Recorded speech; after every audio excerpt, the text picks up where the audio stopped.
Go testing and done. Okay, let's go. Okay, today is April 6th, 2026. We're live on both YouTube and Twitch, so if you're watching this as a VOD later, please follow me on Twitch. Alright, so let's go ahead and get started. Today we're just gonna quick stream more Slay the Spire 2 and probably some Deadlock. I really want to play some more Monster Hunter Stories 3. We started it last month, just one episode, and I haven't gone back to it because we took a little break from content stuff.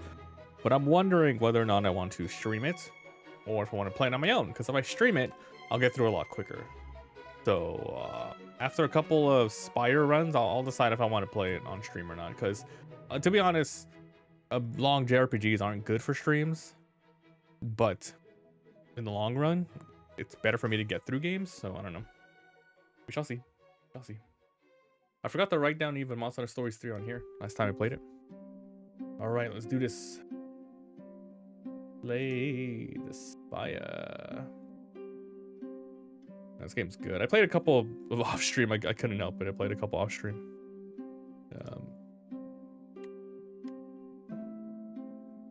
Alright, let's do it. Let's go. Nice. Alright, let's go down the list. Who did I play with last? So according to this, I played with the Silent last. And I won, I believe. So we're gonna go with the Regent. Oh, I can't make this character work, man. I just don't know anything about, like, it's just so different.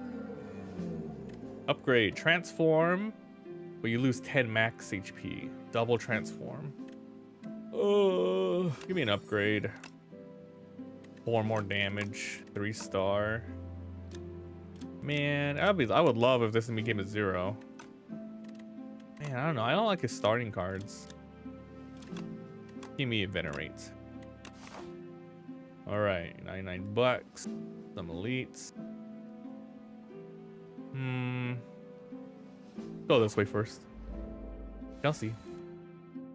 Alright, it's a little bit of damage there. Let's go. Strike, defend, Vena. I'll take 2.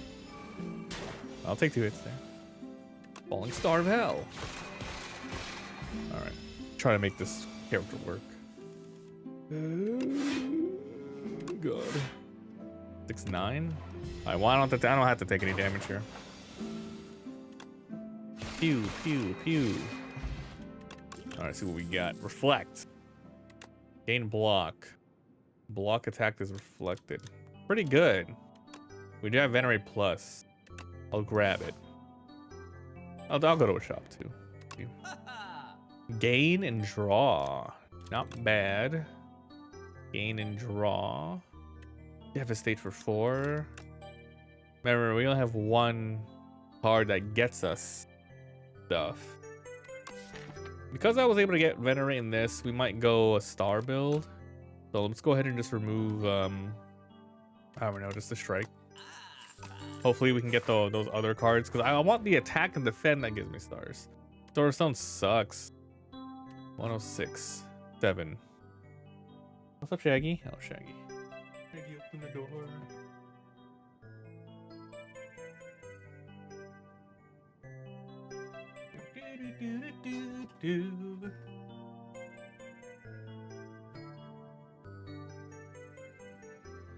Alright, give me that money. Okay. Is there another shop on the way? Look at this little guy over here. Alright, let's go Vena double. Oh, we got 6 stars. 8 damage. Not really worth using, is it? Attack him like this. I think as long as we just keep playing with this guy, we're gonna keep unlocking more cards to make it better. Because right now I'm probably missing some key pieces to make the, you know, the Forge Blade the best, etc. Take some damage here. Reflecto for 12. Not bad. Oh, he's dead already. Pale blue dot. If you play 5 or more, draw 1 at the start of your next turn. Guiding. 1, 3, 12. Draw more. Forge. Skip. I'm gonna be a little picky. What's his strength 2? Yes, it is. Let's see. So I can just pretty much do this. Takes 8 damage there. Could attack him here so it stuns himself. I get stunned, venerate a little bit. Do some damage. 14 damage. Should have saved for reflect. Oof. 14. 3 hits. Darn. Alright. Oh man, look at that. I can't do anything, huh? I really need more star power. Hopefully we get some more now. Star power, please. Kingly kick. Whenever you draw, reduce. That sounds fun. So basically you want to keep like having a small deck, you want to keep like rolling over as much as possible. 30. Reflect to 21. Falling for more damage. I'll go for Kingly Kick. So we're gonna try to go for a draw deck as well. I want this.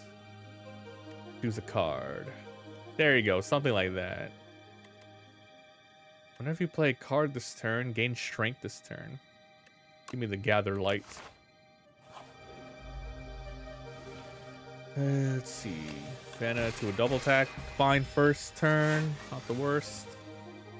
Falling Star. So what goes first? The weak before vulnerable for his ancient? Yeah, vulnerable after. I'll just triple defend here. So it all bad. 10 damage. Kingly Kick. So I'm just gonna block it and just do some damage here.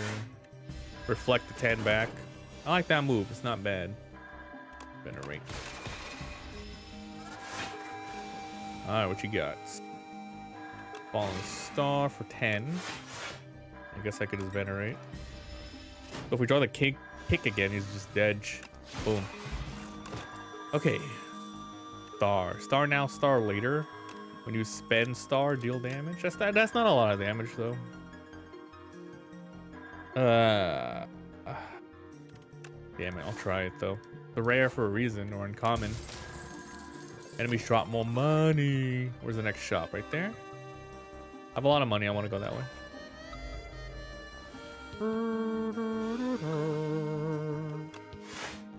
Let's just not take damage here. So weirdly enough, we do have scaling. 8 damage. Every time we get the Kingly Kick, it's scaling. 8 damage here. I'll just do like this. Deals 20. My money, my money. Darn. 28. So annoying. Ow.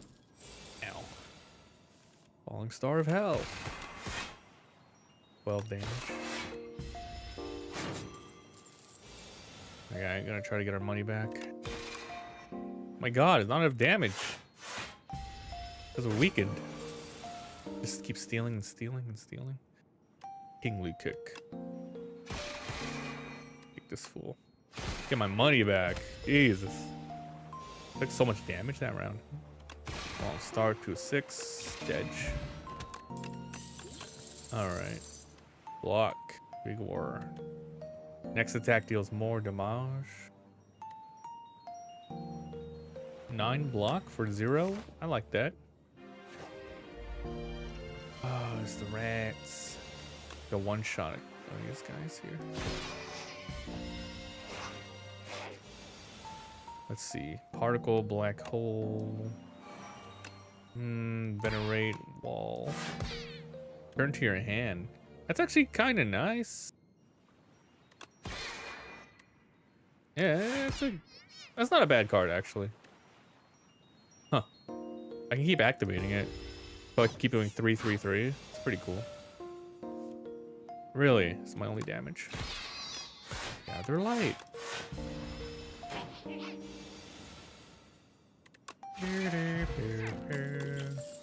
Particle wall again. I don't think you need more than one. Royalties. God, I'm not creating. I already have one. I don't want to be too greedy. Okay, I might heal. Okay. Let's see. You create a card. Gamma Blast. Pretty good. Remove a strike. Gamma blast. I'll save my money. Nate. Deal damage equal to draw pile. Okay. Okay, I really need more ways to get stars. That's a big one. Another fight. Save my potions for the boss. Let's see. I could just go for a kingly kick here. It's pretty good. Good damage. Ow. Gamma blast. Royalties, baby. Just a regular fight, right? 44. Oh, I'm out of stars. 1 skill per turn. God dang it. Give me that kingly kick again. Venerate. Oh my god, he summoned 2 things? What the hell? Oh. That's not good. I should rush him. Dude, that sucked. Kingly kick. Do dexterity. I need more stars. I can't handle this. Stardust is amazing. I'm gonna grab it. But I really need stars. I have 2 star cards. I need more. Badly. Alright, what do we got here? Royalties, gather light. Go wait a little bit. Kingly kick. 4 stars.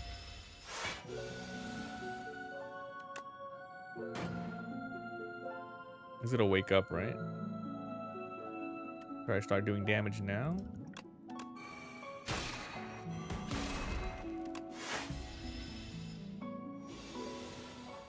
$19 damage. Gamma blast is amazing. Go ahead and double dexterity.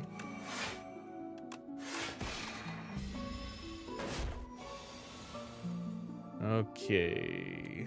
17 damage. Kingly kick is pretty good. 32. Return this to your hand.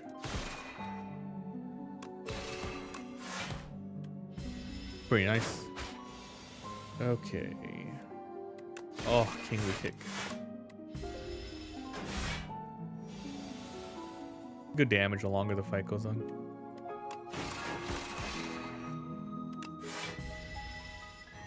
Alright, so it's not bad. Probably didn't need to use the potion. Gamma blast. 15 damage. Reflect that. How many stars? Reflect 21. Okay, cool. Stars, please. Lighting. Draw and exhaust. Crap. Oh, that's crazy. That's interesting. That's very interesting. Because I can get the kingly thing way faster, and it'll help against statuses, right? Imbue. Start at the start of combat. You can't use it on powers, I know that. Which sucks. I wish you could. 4 slots. Falling into meteor. Well, that's good. That's really good. Ooh, I have 300 bucks. Shop here. Second shop there. Let's go. Shop boy. Royalties. Tyranny. Holy crap. It's gonna hurt. Alright. Exhaust the card. Okay. Got meteor shower. 1 mana left. 2 mana. Gamma blast. Taking damage. Destroy this. I kick somebody, I lose 13. Gotta kick him in the face.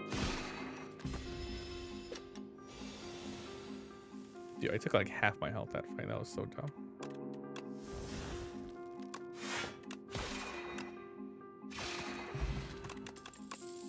Need mana. No. Where's whatever stars? I took too much from that fight.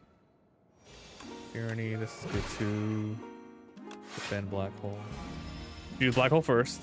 Minus a couple damage. Let's destroy this defend here. Royalties. Venerate. Fortunately, he's not attacking that turn. Let's remove this. Can't kick for sure. I gotta defend.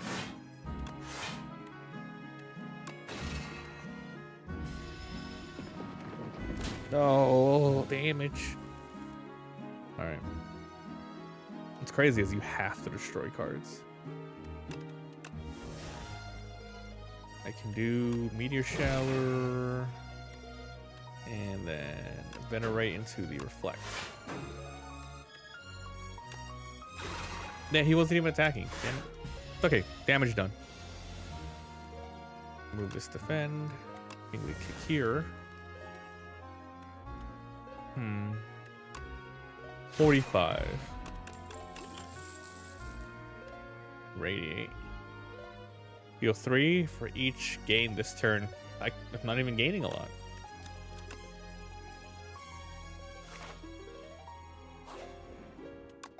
Star gain.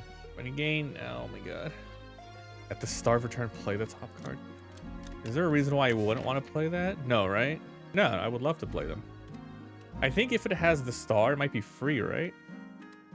I actually don't know if it works. I have to try it. Oof, this is good too.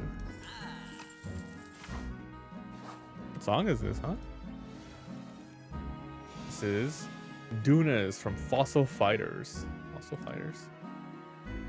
Kingly Kick of Hell. Select for 4. Give me an attack. Collision. I need more of those cards. Should have done this first. What am I doing?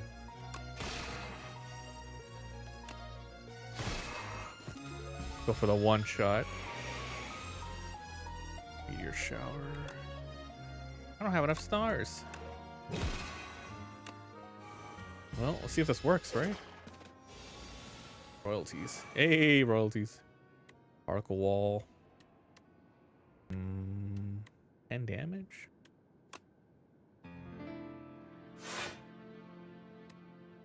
1, 2. Save 2.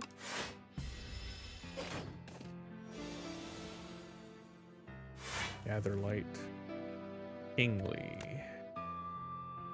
Doo-doo-doo. Particle Wall. Didn't need to play Particle Wall. What did I play?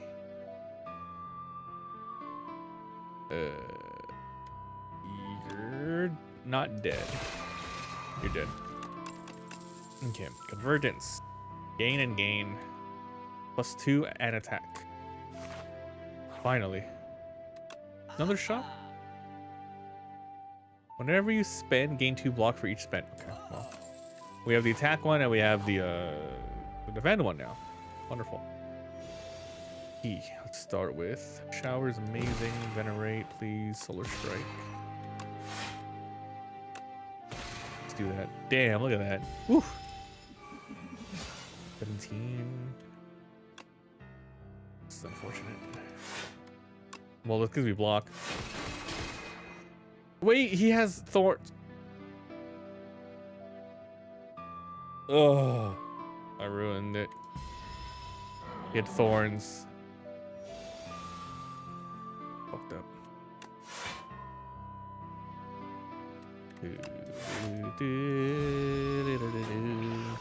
He even like had thorns coming up. So stupid. I'll be surprised if I win this one. Exhaust the strike. I'm dead. Son of a bitch. Alright, try again. Pomander. Pomander. Damn it. Alright, let's go again. I haven't won a single run. I'm doing okay with the other classes. HP up. Rare. Gotta go rare. We can build around it. What the hell's that? Bombardment. Free. Deal 18. At the start of your next turn, plays from the exhaust pile. Exhaust.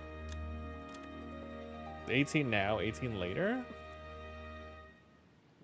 Wait, if you play it once, does it happen every single time? Like every turn, it's just 18, 18, 18, 18, 18? Because it plays... Guess we'll find out. Wanna use it now. Let's give it a try. Should use that first. Lol. The start of her next turn plays it. Debris. Shining Strike. 8 plus 2. Where was this? The last run.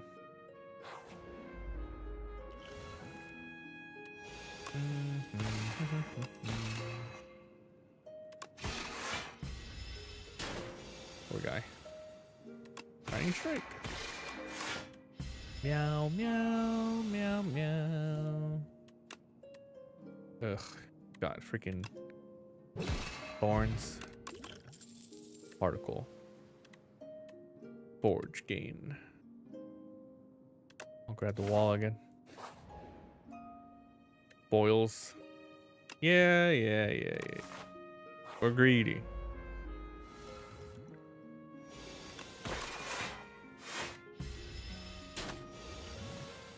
For your block. Oof. That card's not the worst.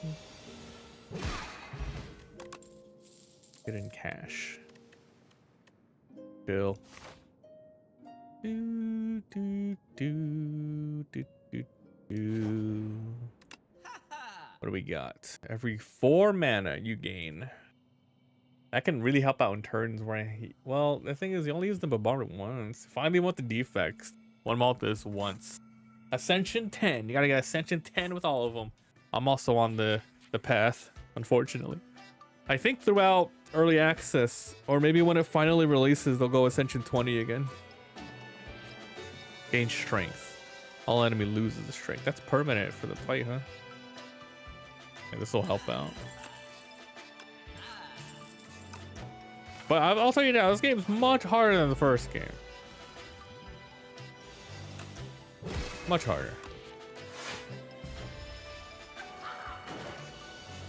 Bombardment. It plays again, right? That's a good card. Holy crap, that's an amazing card. It's just you gotta spend 1 turn to use it. Deal 3 for gained. No. Crush under. Ugh. Damn, my card's good. It only hits 1 though, but it's fine. Like 1 target, but really good. Daily run. No, I'm doing the regular. The regular run.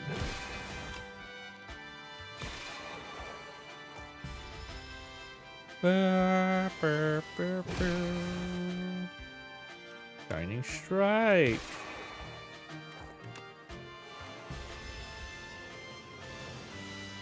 Oof. Ritual's great. This is good too. I gotta grab that one. More block. I think I should upgrade it to 24 damage.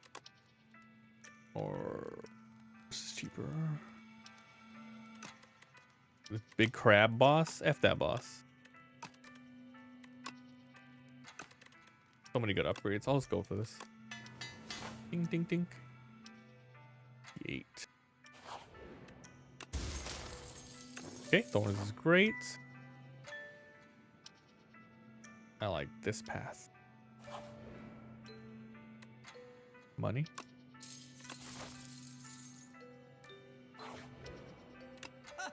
Haha. Whoa. Star every turn. Jesus. Okay, we got a good build going. 3 stars per turn.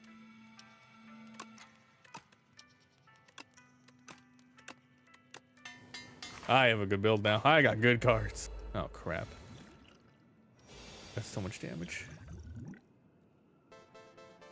I gotta do it.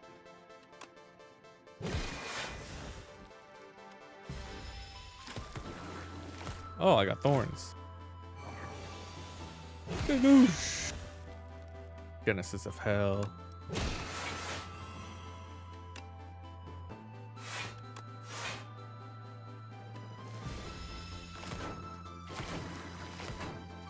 Here it comes again. Gogoosh! Bombardment.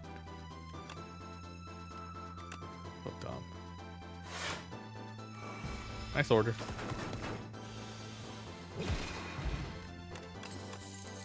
Orbit again.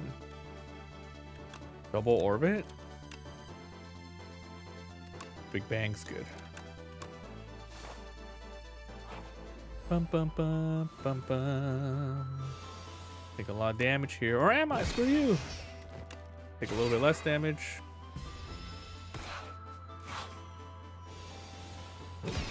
Ho ho ho ho. Sugoi. Furnace. No, they place. King Punch.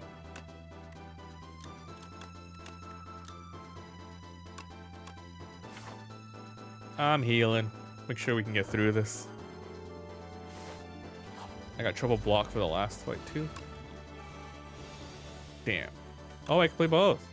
The Venerable Tea set.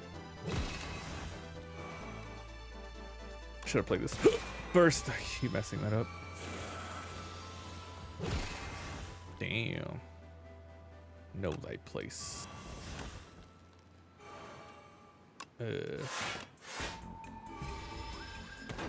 Da, da, da, da, da. Yay. Big Bang. That gives me the blade. Well, at least the blade is retained.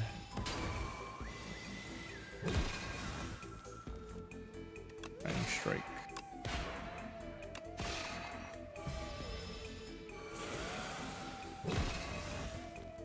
Brush under, Shining Strike. This first. Strike, brush under. I have so much mana now. Next star. Wow, we did it. Defend. Defend. What am I? 20. Defend. Defend. Defend. Shining Strike. Shining Strike. Defend. Defend. Defend. Defend. Defend. Defend. Defend.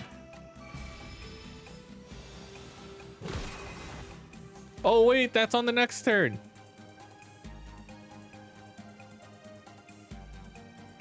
Well, it didn't matter. I didn't have the card for next turn anyway. It didn't matter. It's all good. I didn't have the card to use next turn. But still, I should. Whatever. It didn't make it. Wait. Why did I do that? I'm healing. You heal at the start of the next act. More stars? Draw 3. Choose a skill. Play it 3 times and then you exhaust it. What's the skill I would have used? Don't have any. Big Bang would be crazy to use that 6 times though. Crash Landing. Fill your hand with debris. Guess I'll grab another Genesis. Now I'm over encumbered with stars. Remove 2. Remove 2.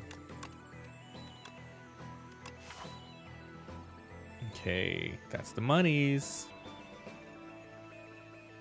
Yeah, I need more stuff. Go this path. Do do do do. Take that. Genesis. Holy moly.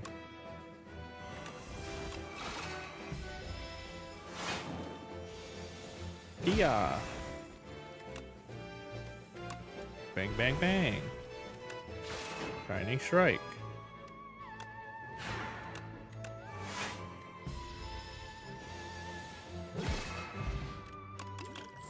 Black hole. Royal gamble. Retain. Gain 9. I don't really need that. Whenever you spend or gain 4. I have too many powers now. I think I have enough powers. Let's see. The wall. The wall. 18.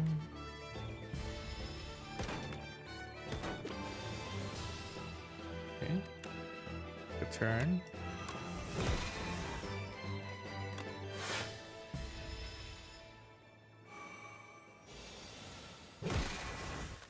Steps on his face.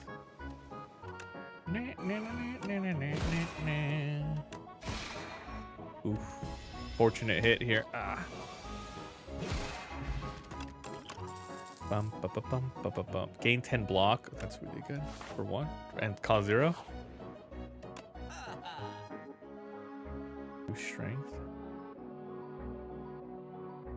Gamma Blast is really good now. I can afford it.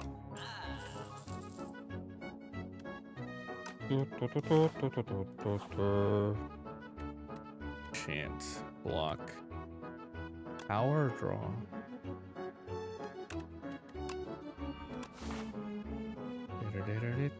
Let's make sure we get to the end here. We're doing pretty good. Gotta play this. Can't not play. It's too much value. It's way too much value. Okay, let's do this. Let's see. Some damage there.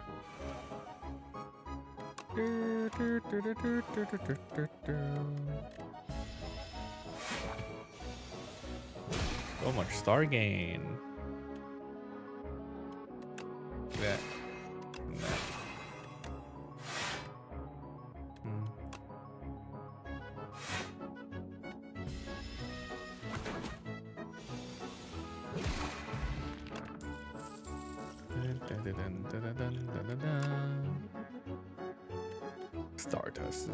Stardust is at that scale is like crazy with my deck right now.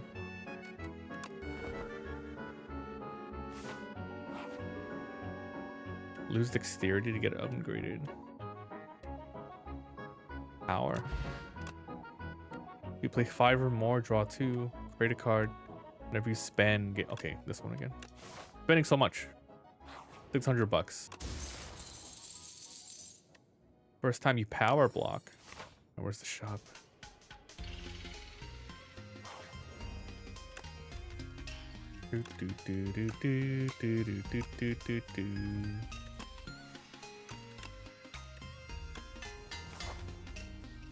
Probably gonna be my win condition for long boss fights. Kill this guy first.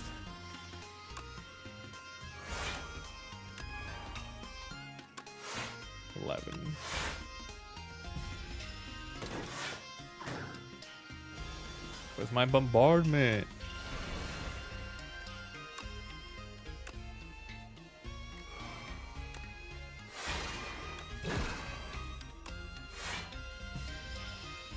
Look at that, 5 every turn. Yikes. Stardust. Random enemy.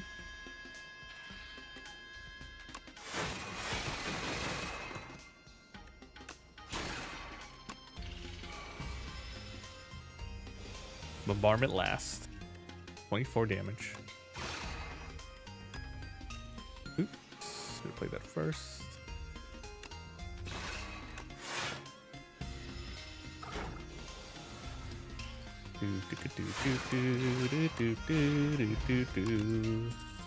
Guiding Star.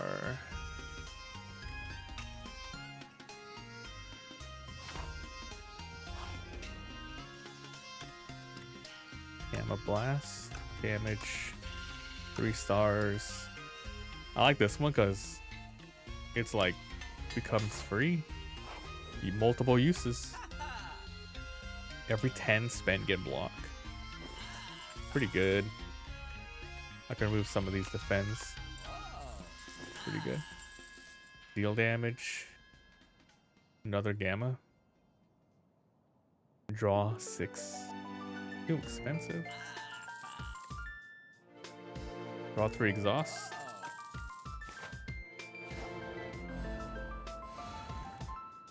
Alright. Know thy place, pussy. There's bombardment. Genesis Gamma.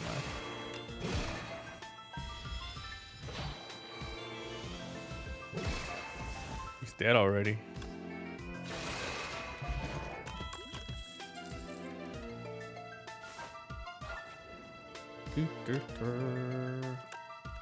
Three block for each spent. Pretty good. I kind of need this one to be cheaper. It's hard to use it in the battle. Okay, this guy. Bombard ASAP. Love it.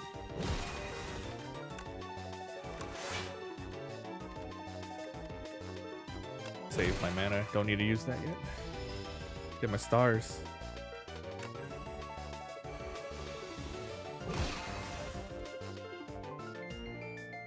Venerate into Gamma, to Fallen, to... Oops. No, we had enough. Bombardment! Okay.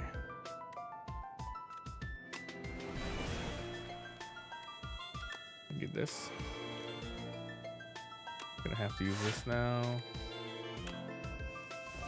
Orbit. Alright, good power turn. Very, very good power turn. We got 4 mana. Gamma. Oops. Fine.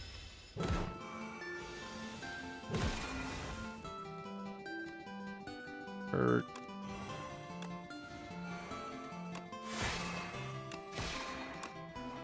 Alright. Our engine's up. 3 cards. No. I could take more damage. Stardust 10, 70 damage. Vulnerable, 10 damage. Shining Strike. Comet. 0.33 weak vulnerable. It's pretty good. Whenever you attack an enemy, it loses strength. So expansive. That's good late. How many Genesis do I have? I have 2 Genesises. Nah, I'm good.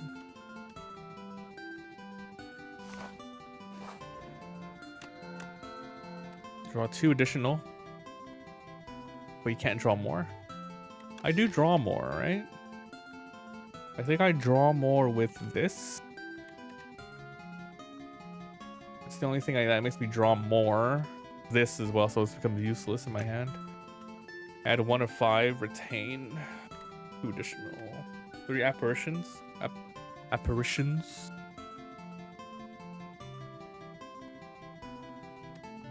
Damn it. This is too good. That card I got's useless now though. Oh, let's go double merchant.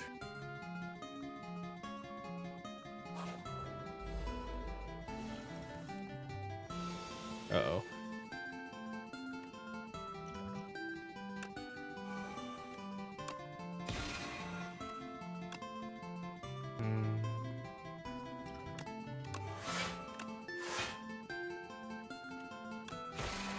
Damn. Oh, if I hit this guy twice. No, we're good though. No, they please. Break of Hell.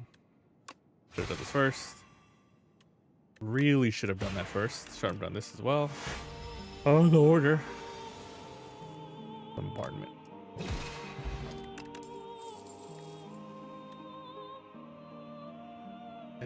No.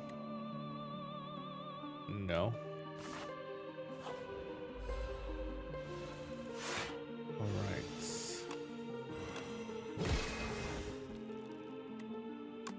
Do this right.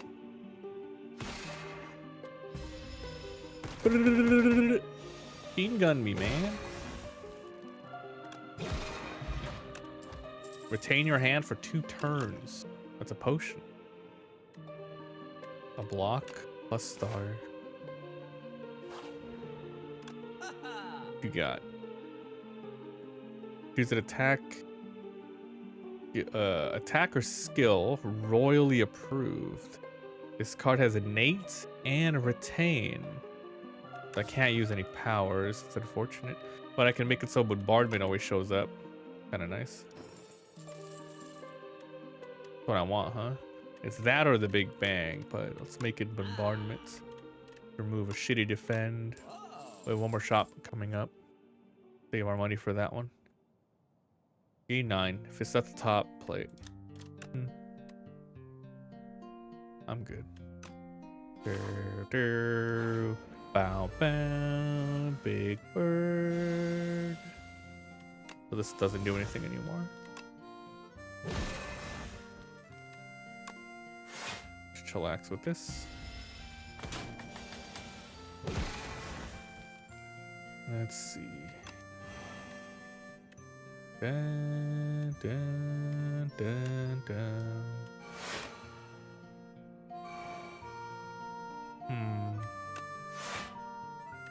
Gather light. So much block. Bam, bam, big bang.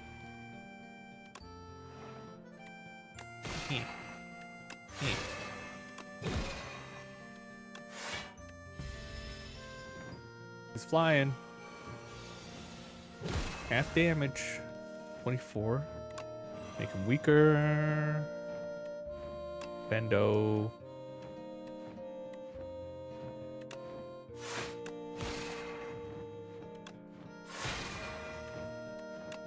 Ugh.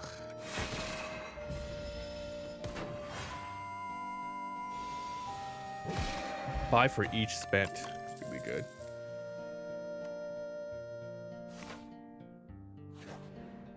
Should I go for the cheeky heal? Nah, I could wait.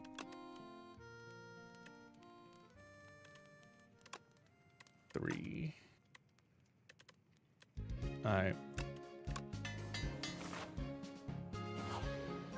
It's potentially the last shop. I think I just want to remove.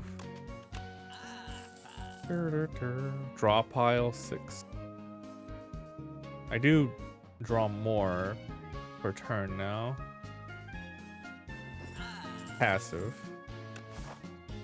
Potential shop there.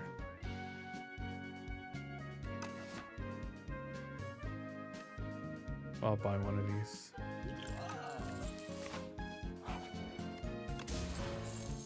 Ice cream. Nice.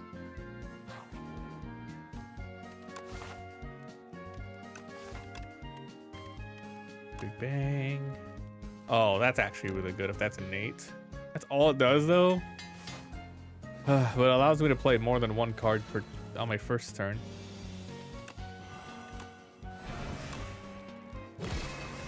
Useless.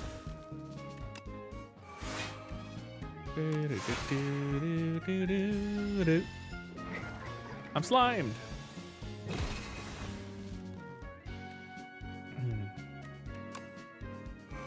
Child. 12.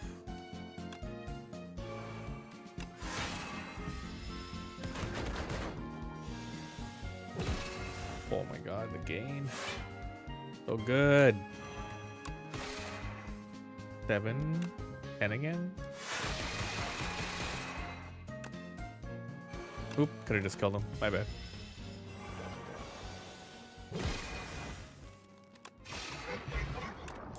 Strength potion. Can't do this anymore.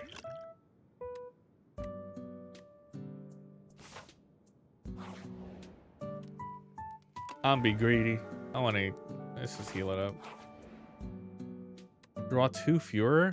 HP up. Upgrade 3 randoms. Yeah, that's fine. Gamma blast got upgraded. Okay, we got Big Bang.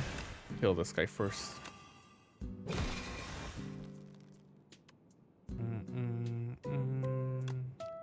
22.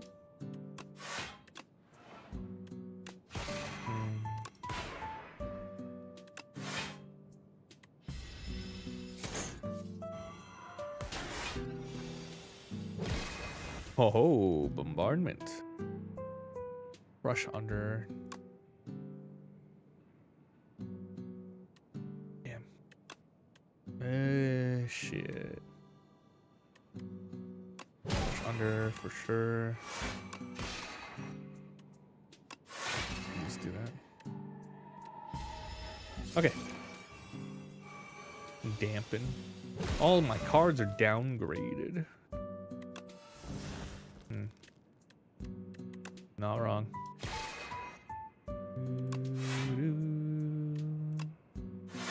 Make him weak. Should have done this first.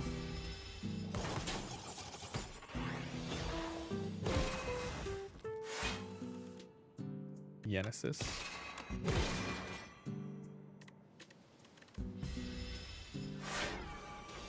Boo, boo, boo. Can I kill him?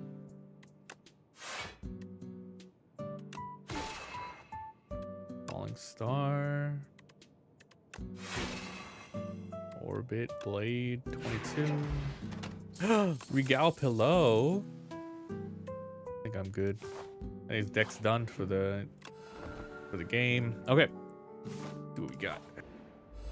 It's this guy. So skill. That's okay. A lot of powers to play.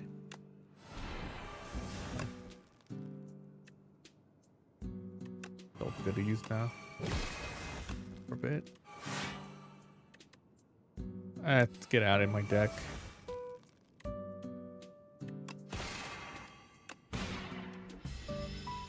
Oh, I should use my things. I don't know why I need my things.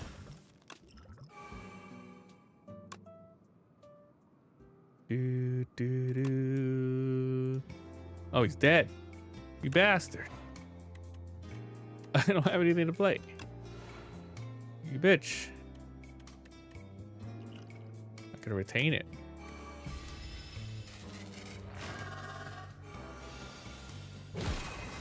For 1 wound each time you receive unblocked. Child of Star, Child of Stars. Weaken him. To 2 to 3. Double weaken. Good.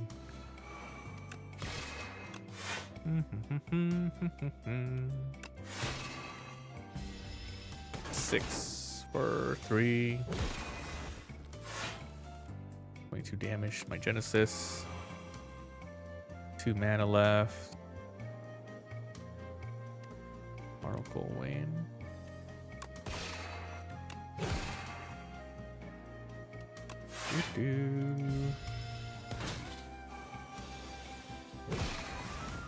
Great, he's not doing anything again.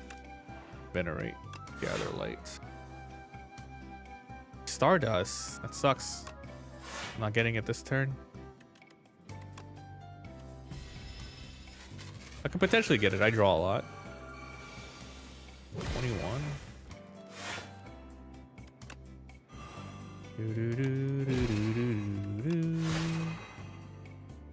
24.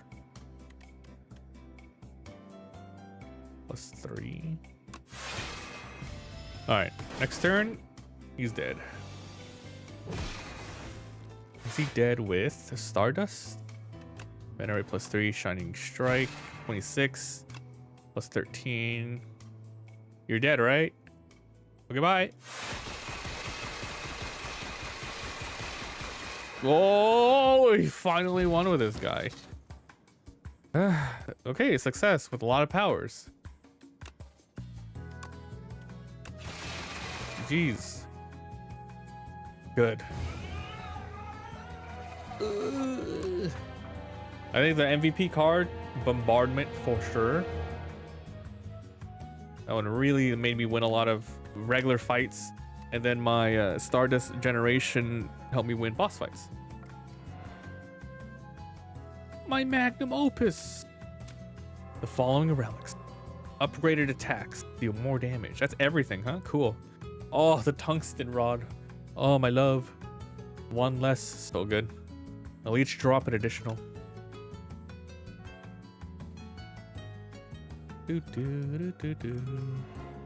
Act 3 with the Regent. We got a new potion. Add 3 upgraded colorless. Forge 15. That's cool. We got now we got Ascendance with those. Cool, cool, cool. GG's.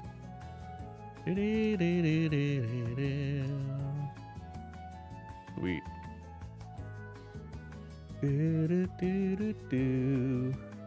Play 8. Jet.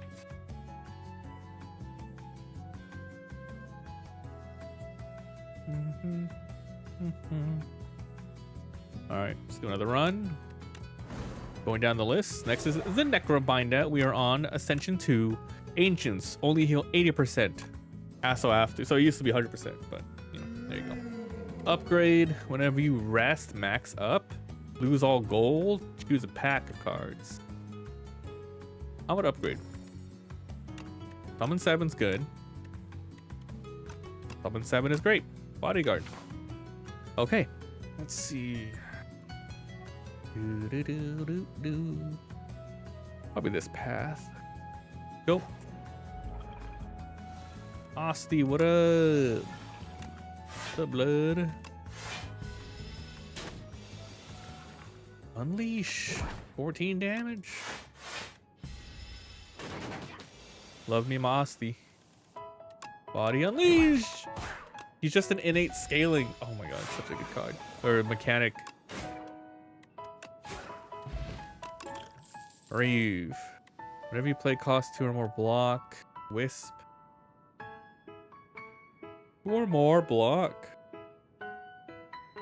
Soul into the draw. Fine. We gotta upgrade our deck somehow, right? Yeah, I can take a little damage there. Or Asti can. Unleash. 12, 9. I mean, the soul's good, right? You just draw 2. It's amazing. Maybe play us retain. Add ethereal. Retain 8 to all, 11 to all. I can use a little AoE. Upgrade 2 randoms or remove. Let's remove. I got 2 like new attacks. Let's remove a shit attack. Boils again. I gotta upgrade. Ooh, Soul Plus. All right. I want to go to a shop. Sentry, Sweeping Gaze. Asti deals 10 to a random. Damn, I would love that one. 8 block and another soul. Berry. Block and soul. Well, let's get it upgraded. Upgraded defend, I guess.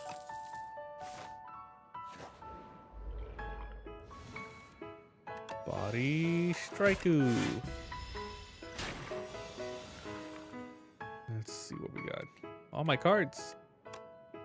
That and that and that. Asti, no.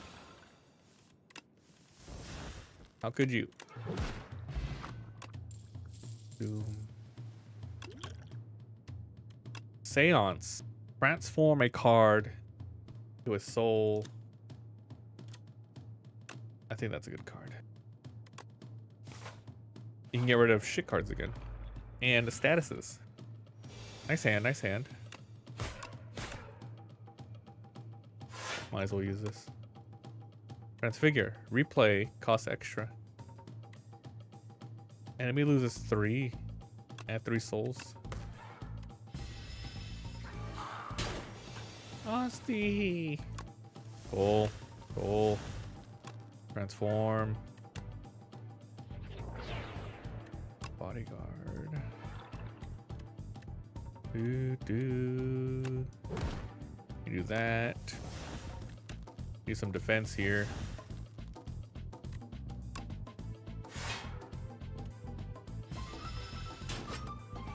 Do man. Do man. Do man.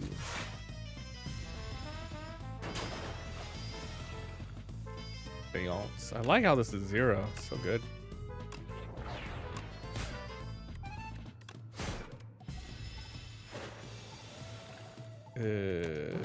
Okay.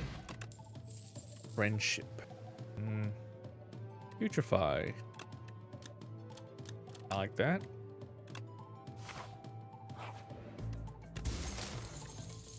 Okay, start with mana, love it. Go this way. Ha. Remove this. Putrefy. What happens when you play the spoils?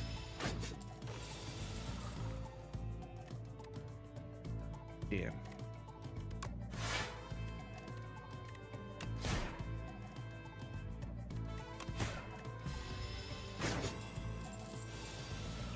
Bodyguard. Gold plus. How fun. Look at this.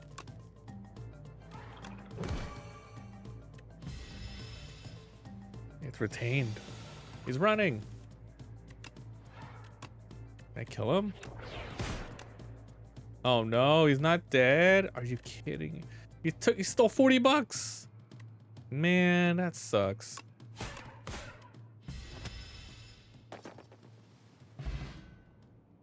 I wonder if he runs before Doom. Pain to 27.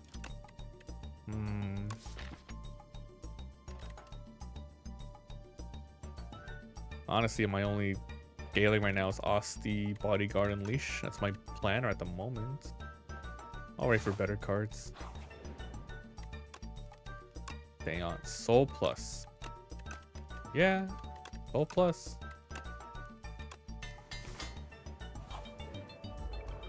Damn it. 33 Doom.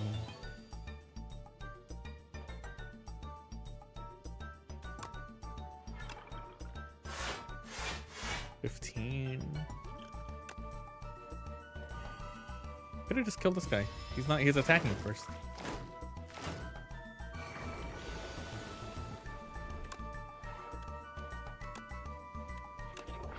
Unleash.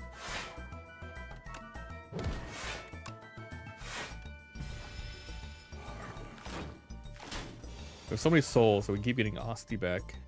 His ability back really, really nice. 15. Nice and easy. Reeve. 2 mana left.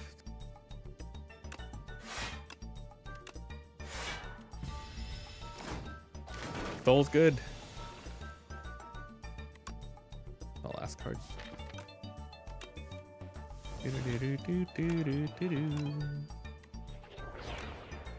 Leave these guys nuts. Just done that.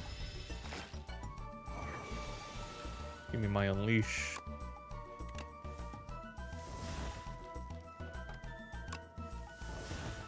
Bodyguard.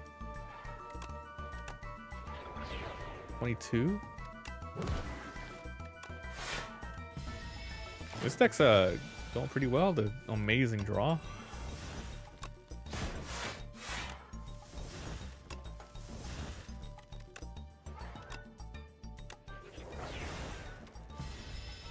I need some like soul synergy though. It's good on its own, but I need soul synergy. Whenever you enter a question, heal. Ooh. Discard into my hand. Exhaust. Brave Blast. I draw too much. I don't think I care about doing that. I guess I have to.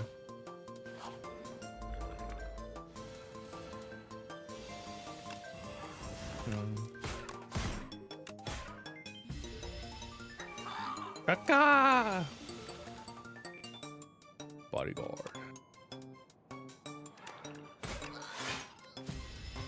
1 damage. I don't even know what card I just got rid of. Oops.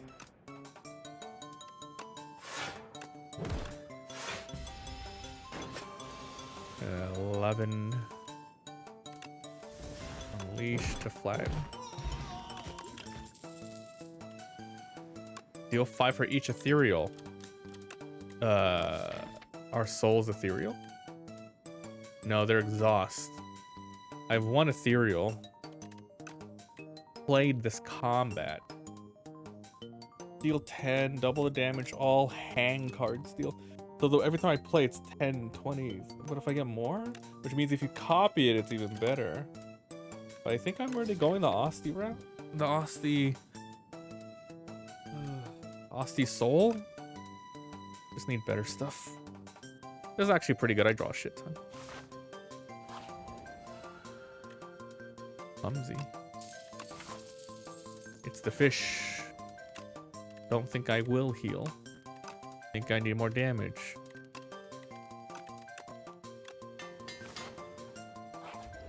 $20 damage. All right.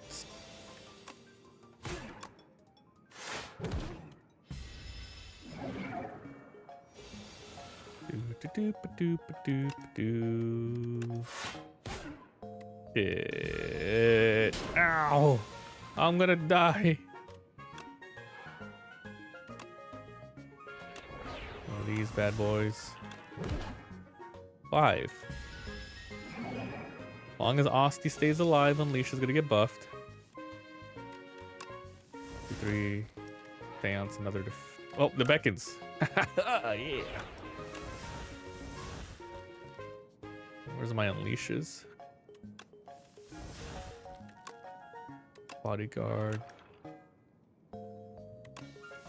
Unleash. The Flan. Go. Reef. He is intangible. Annoying.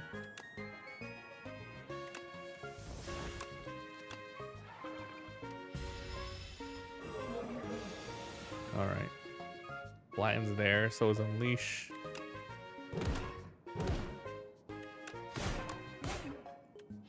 It's working! Seance these beckons.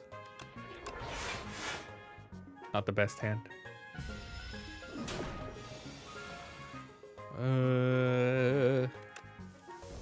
Oh, come on.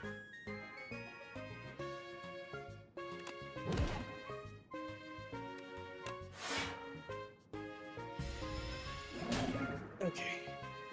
We made it. Unleash.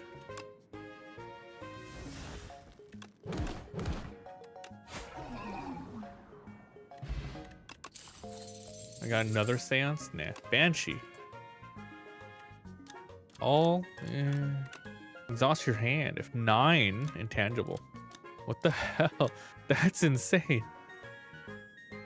What the hell? That's insane. What the? That sounds really bad. Like to get working? I don't think I want more than one seance. Come on. Relax. Move 5. It comes back upgraded. First time exhaust. Remove 5. For now, I can remove the Sal. And Grave Warden. Do these. Did I just nerd? Did I just screw myself over? No, I'm good. Fine. Damn. Have to fight that Ellie, huh? What the hell? What's that doing here, huh? Oh, what is this?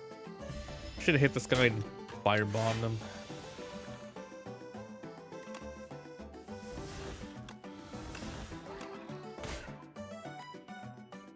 So much damage.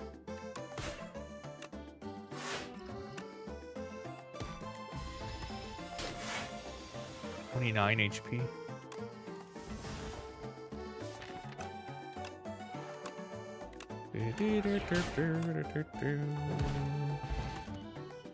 I got my Soul Plus back. I don't even know if I have everything unlocked so I can get Soul Synergy. Like, I'm sure there's a card that works with Souls. Vulnerable. Oh, it's coming plus. All right, do that. Do enlightenment. Remove 2. Kind of like the sound of double remove.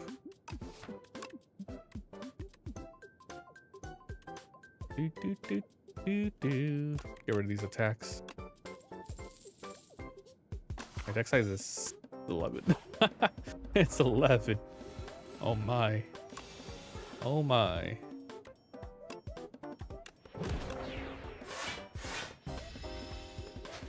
Ow. My Reeve. Body fear. Leash flat. My scaling is still really bad. I'm relying on Osti. Shit.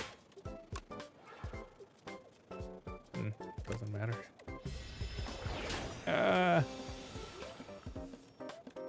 Fear. Add a soul everywhere. That doesn't do anything for soul synergy, just gives me more souls. For 2 mana? No. It was a doom synergy. Bow potions? That's insane. That is so good. I'm about to hit like a merchant up here after 600 bucks. Okay, good job.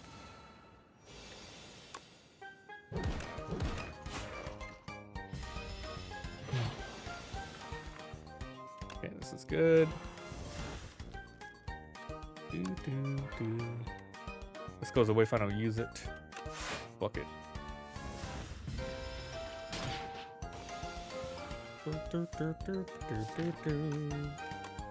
Bounce that. Body, leash to flatten. Reeve. He hurts.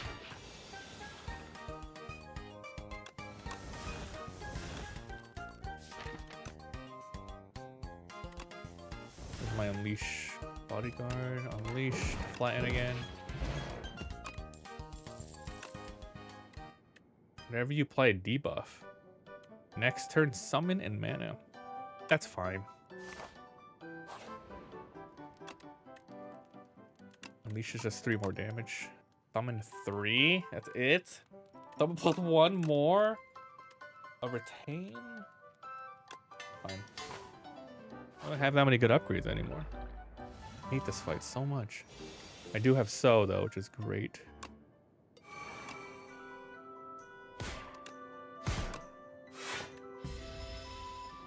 So's gonna be the MVP of this fight. I think I'm gonna lose here.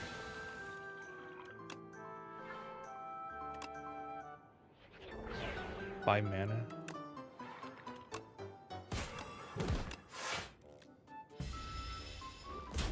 Dead, man. I don't want to die here. I'm about to be rich.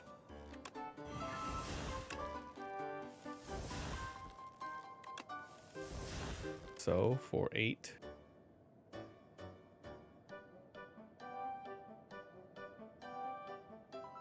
$14 damage. So, Wisp. Body, Unleash. Flatten.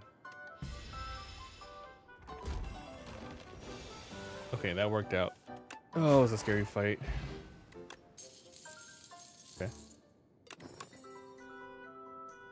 Osti 9. My money! Here comes the money! Yay! Oh my god, 2 shops in a row. Heal 2. 3 souls? Oh, kind of like that. Anything that has soul? No. Add retain to a card. Plating. Remove this. I want this. Damn. Okay. Next shop. After a heal.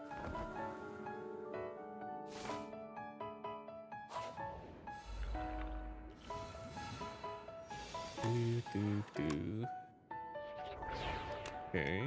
Poke. Le toxic. Wisp.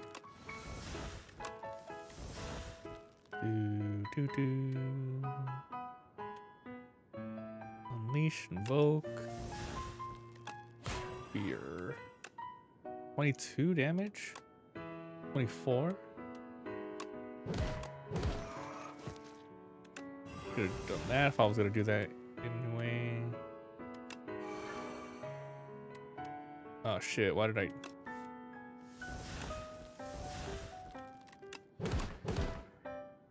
Oh, that would have been nice. I forgot to throw the potions. Okay, I gotta throw it the next guy. The next merchant. The bitch. Soulstorm? There you go. There you go. There's the soul. So, Asti soul build. I forgot to throw. Jesus. That's the stuff. Oh my god. Yoink. Remove this defend. I need more defensive cards now. Asti deals 25. All in now. It's fine. I need more defense. I mean, this is really good.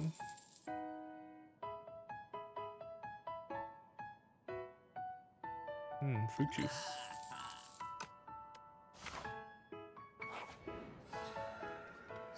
Lose and choose it all. When you add a card, add another one. Deal damage. Give me double card. That could be broken. 3 damage. Okay, so early game, it's Asti. Late game, it's that other card. 1, 2, 3, 4. 1, 2, 3, 4. The bing bong. Imagine me transforming those. Wisp. Putrefy. Could play everything. Now I need way more soul. That's it. Exhaust it, right? Or it transforms it? Transform. Free. Could play this first. No, it doesn't matter. Flatten. Soul. Poke your face. Okay, that card's really good. Extra mana is top.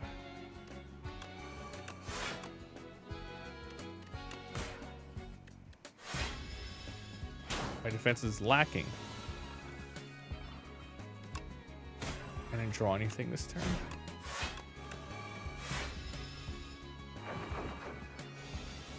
$20 damage. Seance that soul. Doesn't matter, it's a soul plus anyway.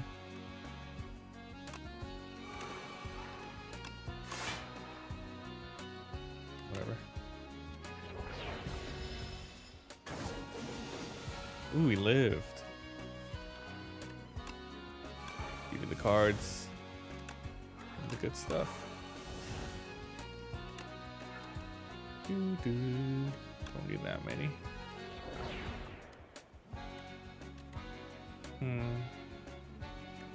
Yeah.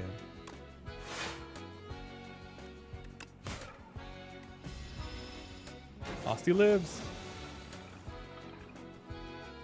What a shitty hand.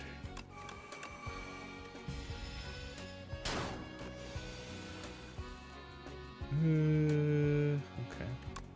Soul it. Fear it. There's Unleash.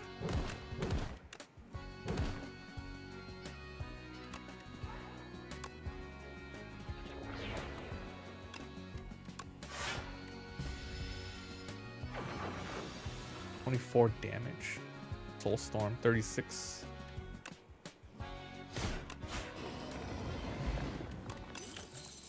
Squeeze. Sweeping Gaze. Replay. Cost more. Kind of like this. I'm healed.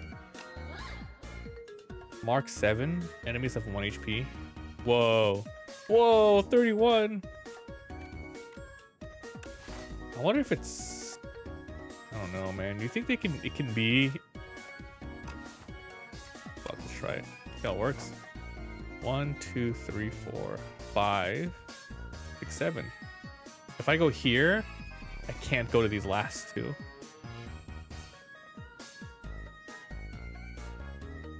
Shop there. Probably this path, huh? And then split between these. Early shop. But the last two just becomes like a joke. And then the early shop. It's crazy, this can be it, but I kind of need my shops. What a weird event.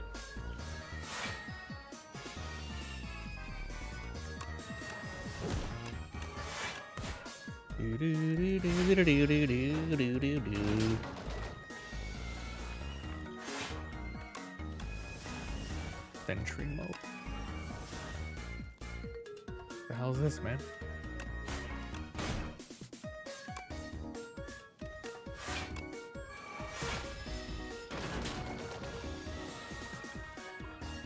Body sweeping gaze.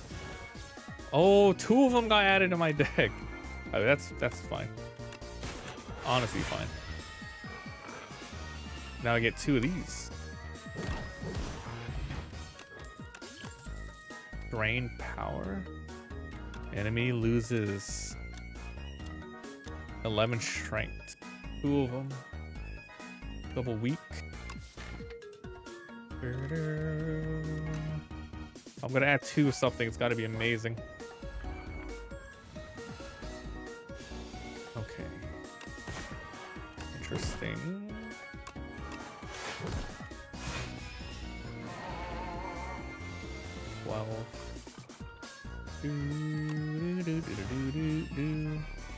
Weaken him.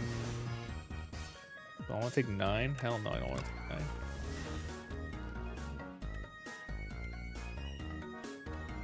Shit.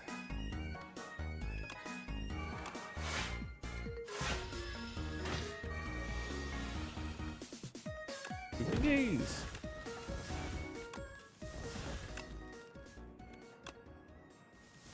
See what's in here.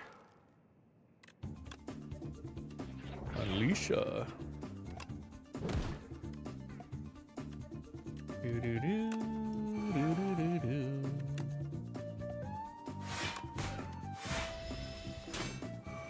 Yeah, 22. Do, do, do, do. Poke, poke, poke, poke, poke, poke. Whenever Asti loses, they also lose. No. Our goal right now is just, I think, Soul Plus.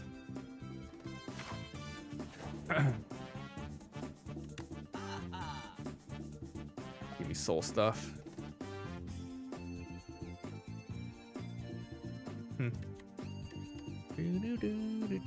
Two of these are kind of hard to have. I feel like I should have added them. Deck is good though. Like, it's pretty good so far. These 2 are key. Damn, I'll just get one of these. Enchant 3 sharp. Damage up by 3. 9 to all. Yeah, whatever. There's another shop, right?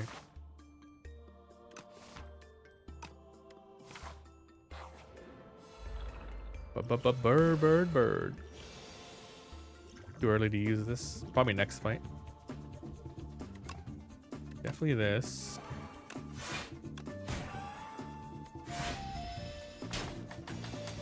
$24. Poke.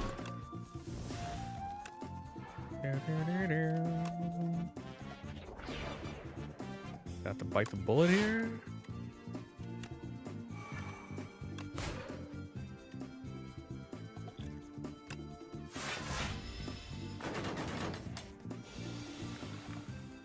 Okay, do this first. Flatten. The soul build. The soul storm. It's working. I need this invoke. Invoke. If I can play one every turn, pretty much mana, man. Tons of mana. Big guard, flatten.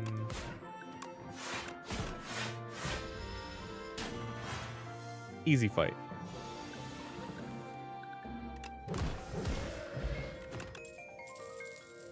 Okay.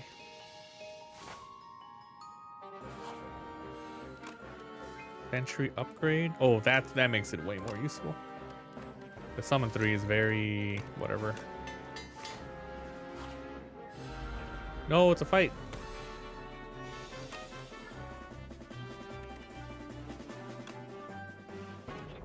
Entry.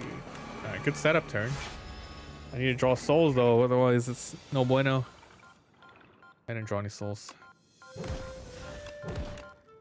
Ooh, this is gonna hurt.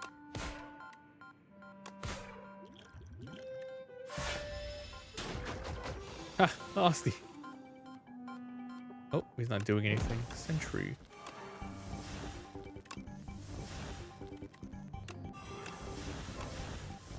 Fear. All the souls need to be played.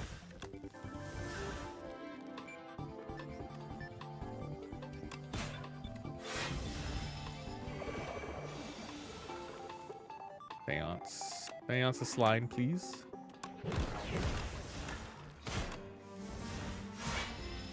No! So annoying.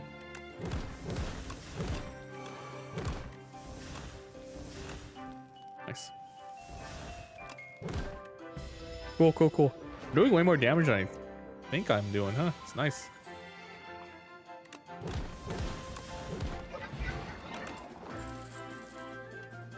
A Doom build would be fun to try later, but I got what I got. First time you block double. Lose the Grave Warden. Lose the Fear. Lose the Sow. I can lose the Sow. I don't need a heal. These are free fights. Sentry plus. Last shop. Guaranteed final boss. 2 skills. Invoke. Double invoke. 100% these two. Plus 3. Second turn plus. Remove a card.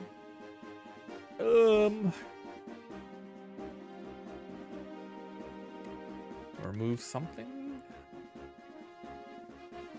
Yeah, deck is fine. If anything, I need more defensive cards. Guess I'll just do that.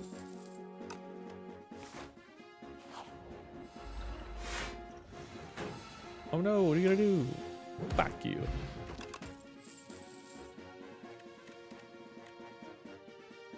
Honestly, these are really good. Oh, I need my soul now. Oh, what happened? They all got killed because of the festive popper. Any defense? No defense. I don't know if I can win this next fight. Oh, crap. Oh, man. Oh, crap. Here we go. Wait till I take any damage before doing that. Okay. Here we go.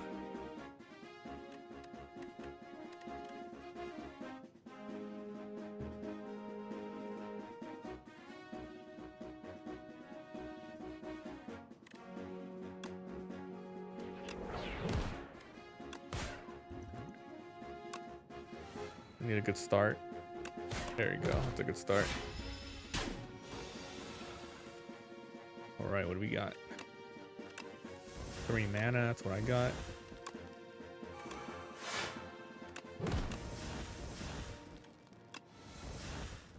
Fear.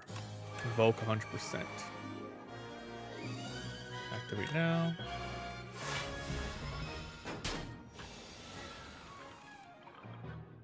putrefy. Using it now, whatever. I have so much mana.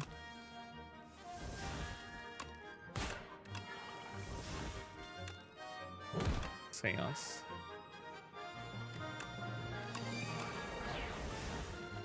Poke. Look at this boy. The doll maker.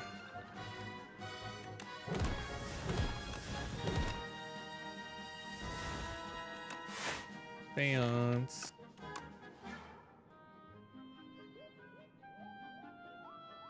I don't even know what I want to say. It's nothing, huh?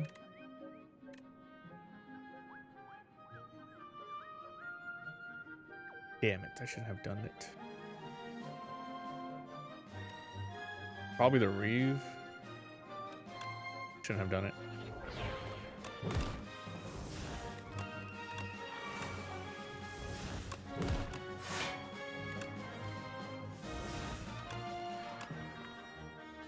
This is crazy.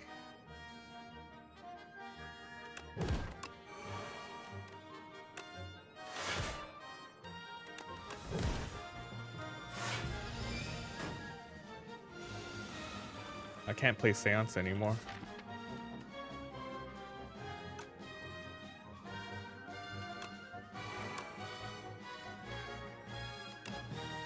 I have no way of oh man, did I get rid of my vulnerable card? Yeah, I guess I didn't play the fear.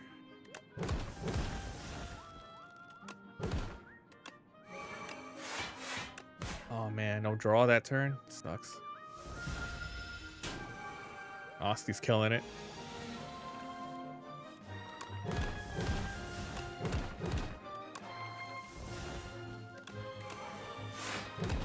Wow. Oh, wow.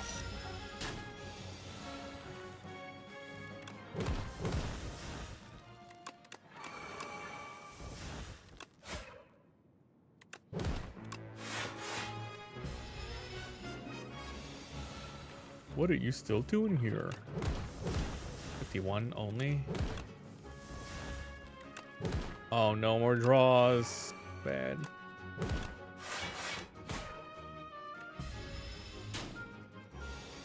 Osty's at 75 now.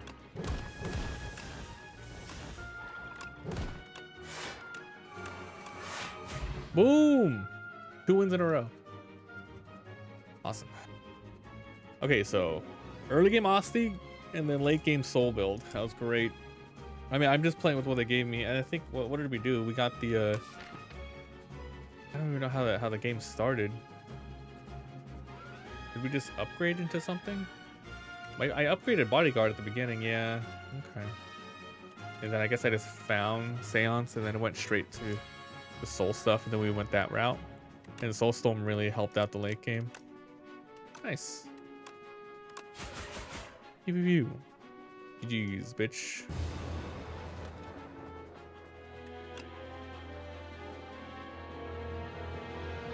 I didn't get an unlock? Ooh.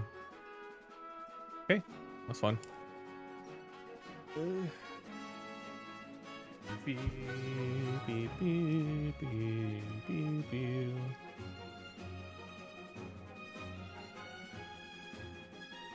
Let's record some quick review videos.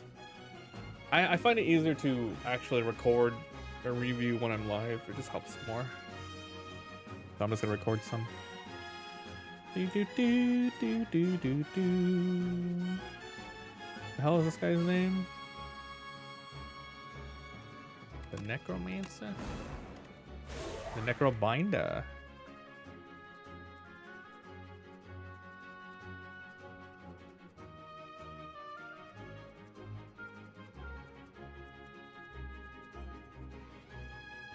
Alright. Quick break. I'll be back in a couple minutes. And we're gonna do the reviews. And then we're gonna play something else. I'll be right back.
Testing or touching. Okay, I'm back.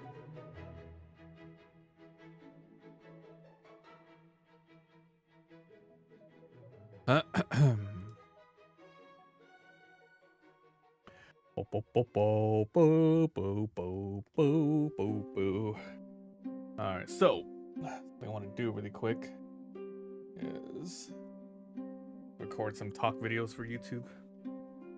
I want to talk about the break I took, why I took it. So let's go and open up Deadlock really quick.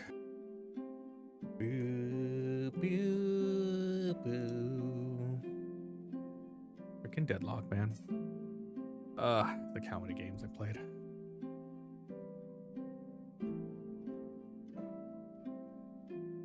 When was the last time I uploaded a video? The last time I uploaded a video was on February 27th. Oh, no.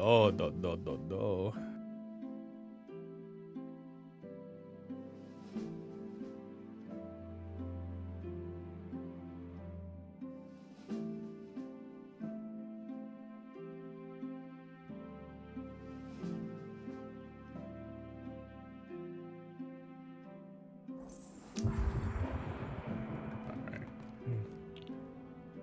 27 and 27.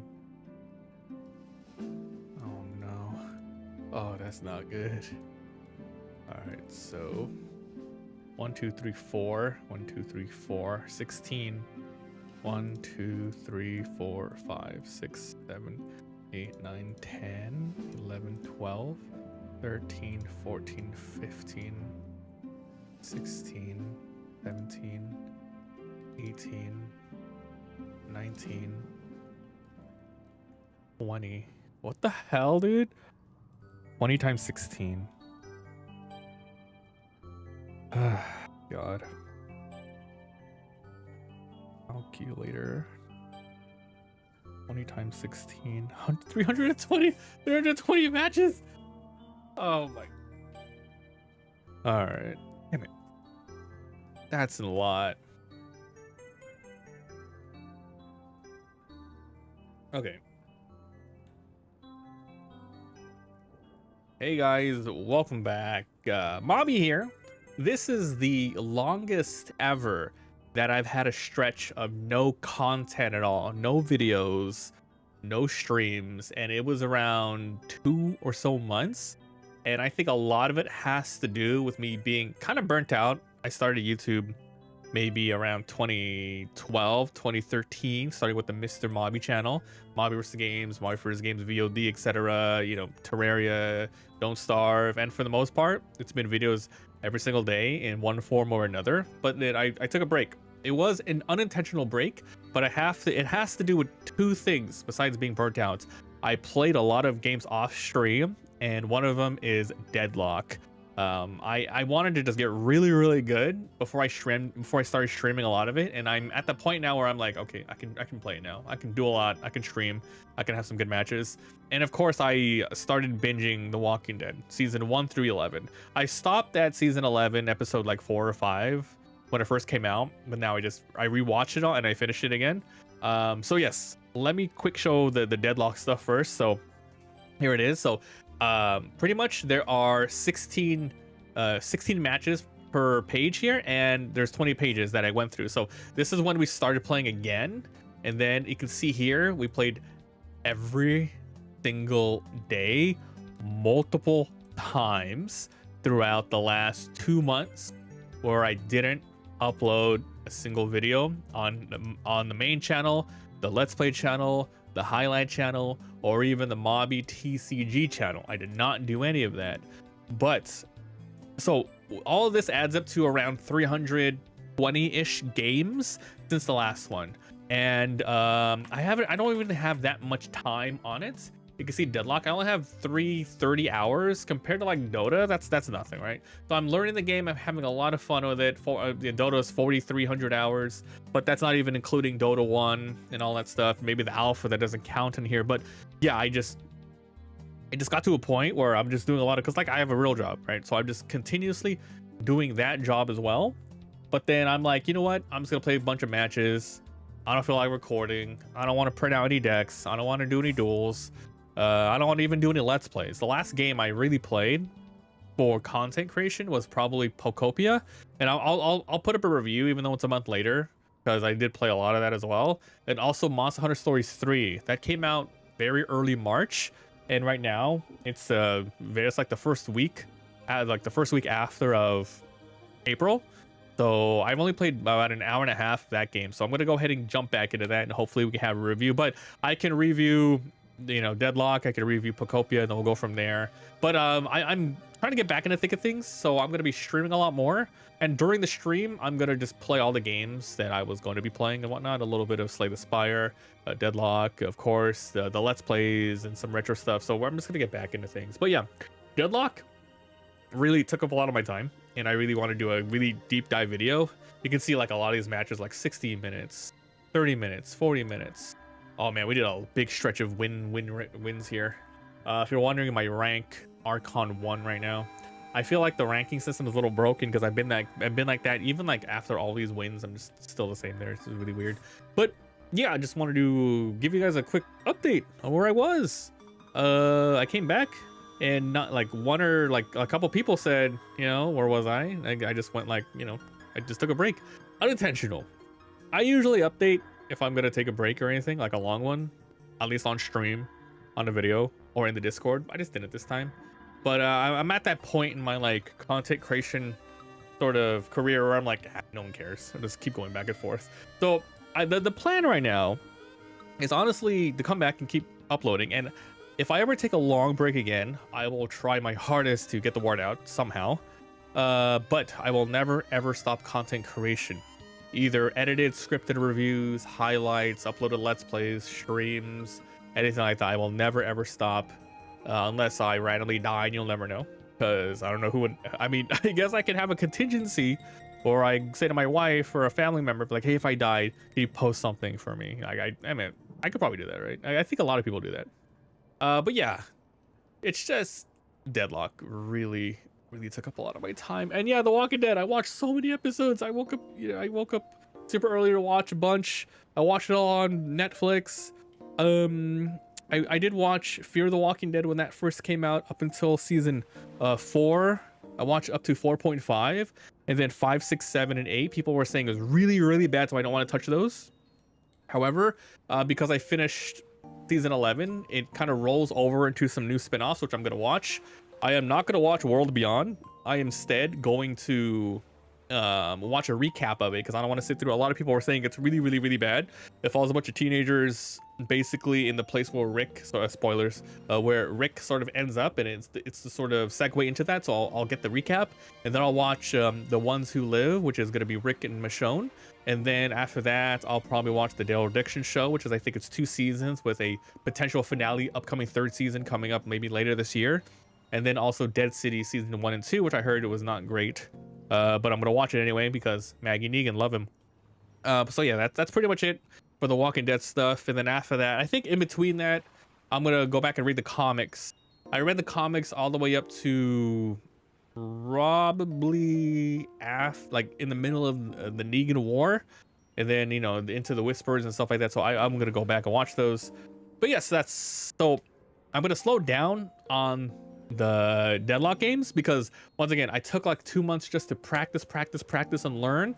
I learned a ton of heroes. I love a lot of these heroes. So just to quickly reiterate, these are the heroes that I'm comfortable playing as. New York is I'm going to highlight them. who you think I am. So these are the heroes that I actually learn how to play and can play them regularly. So these are the heroes.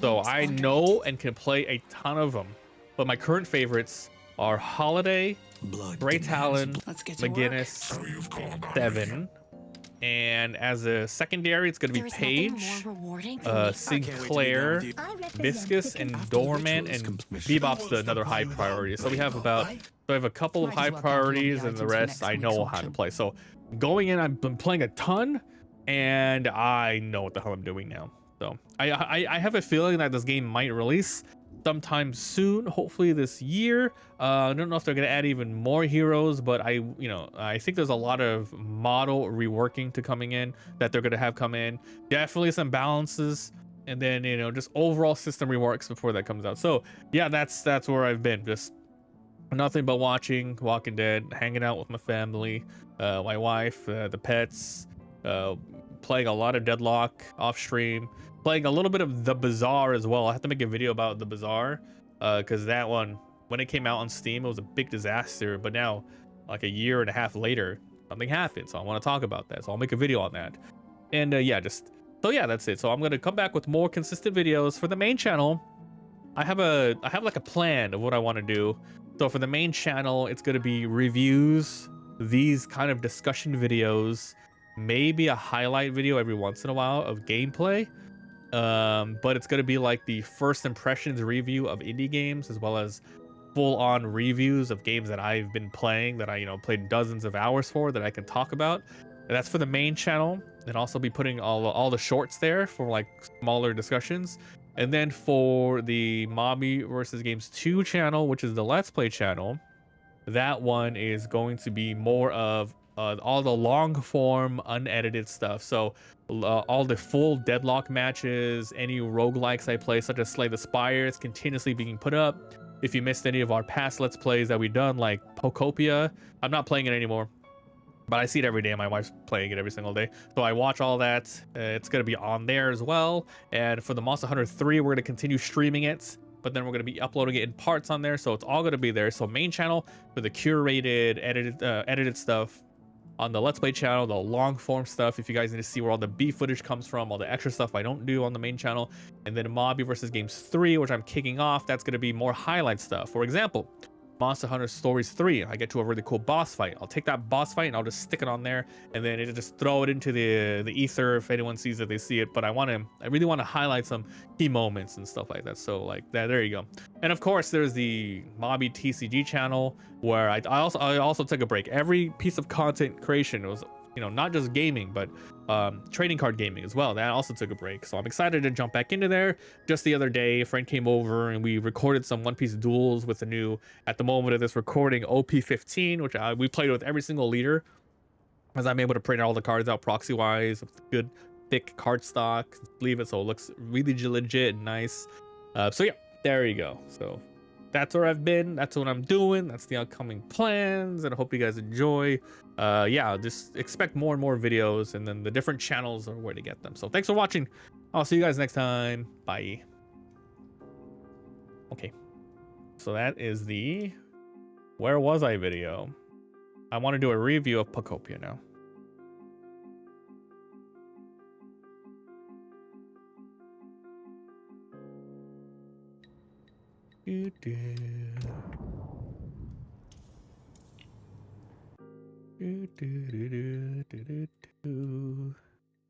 Pokopia.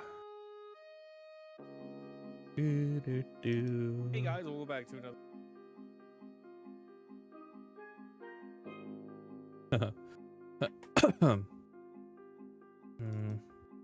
Where's the ones where I stop uploading my face? There you go, these ones.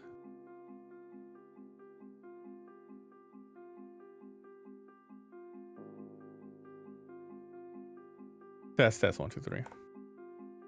Hey guys, welcome back to another episode. Mabi here, and today right here I'm gonna give you my review for Pokopia. I'm gonna explain what is it, what do I like, what do I dislike, who is this for, and if I ultimately recommend it. So Pokopia, I'm a little late to the review, but I took a break from content creation, but now I'm back. I've been seeing this game being played every single day. I played for about maybe 25 or so hours before I ended up dropping it, but then my wife's been playing it every single day, so I can see all of the late game. She's getting like all the legendaries, all the islands, finishing the quests and everything. So let's go and talk about this. So when this game came out, I was sort of semi-interested. I was like, dang, okay. In Animal Crossing, before it came out, right, people would say, oh, it's an Animal Crossing type of Pokemon game where you build habitats, Pokemon move in, you are a Ditto, and then you have some sort of mystery where did all the Pokemon go? Where did all the human goes? Where did they go?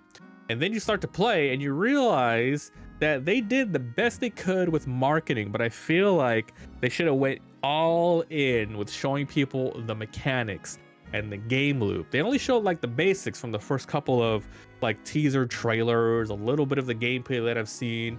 But man, this game is so in depth. There is quite a lot to do, quite a lot to see, and I do have to say up front, Pocopia is 100% worth the money. I think it's only going to be for Switch 2 as well. I ended up getting, oh god, I hate to say this, but I ended up getting like the physical copy. Basically, you get the physical copy and it is a game key. This is a stupid thing that they're now doing. Instead of a, an actual cart where the whole game is on here, and maybe you have to download a small update or something. No, you have to download the full game on here. It's so dumb. And they're doing this pretty much 100%, I'm pretty sure, to prevent piracy, because if they can somehow hack the Switch's firmware and people can just download the whole game as it is, no, you have to get the full game from online. However, I feel like maybe later on people could you could just get the ISOs, the full ROMs, and play it that way. But it's just one way to get around it. That being said, yeah, I got it day one, and jumping on in, I was again pleasantly surprised. I knew it was going to be a sort of small, chill, family-friendly game, but man, the amount of content in here is insane. Now, this is not from the makers of the original Pokemon. It's not from the Animal Crossing team or anything. This is from the makers of Dragon Quest Builders 1 and 2. I love those games. They were very, very good. This one is all that except Pokemon, and pretty much loved to death. So much content. So up front, worth it. You're a Pokemon fan, get it. You are a Dragon Quest Builders fan, you get it. Animal Crossing fan, you get this. You love building and consistent sort of upgrades and sort of new buildings. It has that daily clock where if it's morning in your time, it's morning in the game. If it's raining, well, they're different raining, but like nighttime in the game, etc. You could also do the thing where, just like an Animal Crossing, kind of move time forward and cheat. You can do that.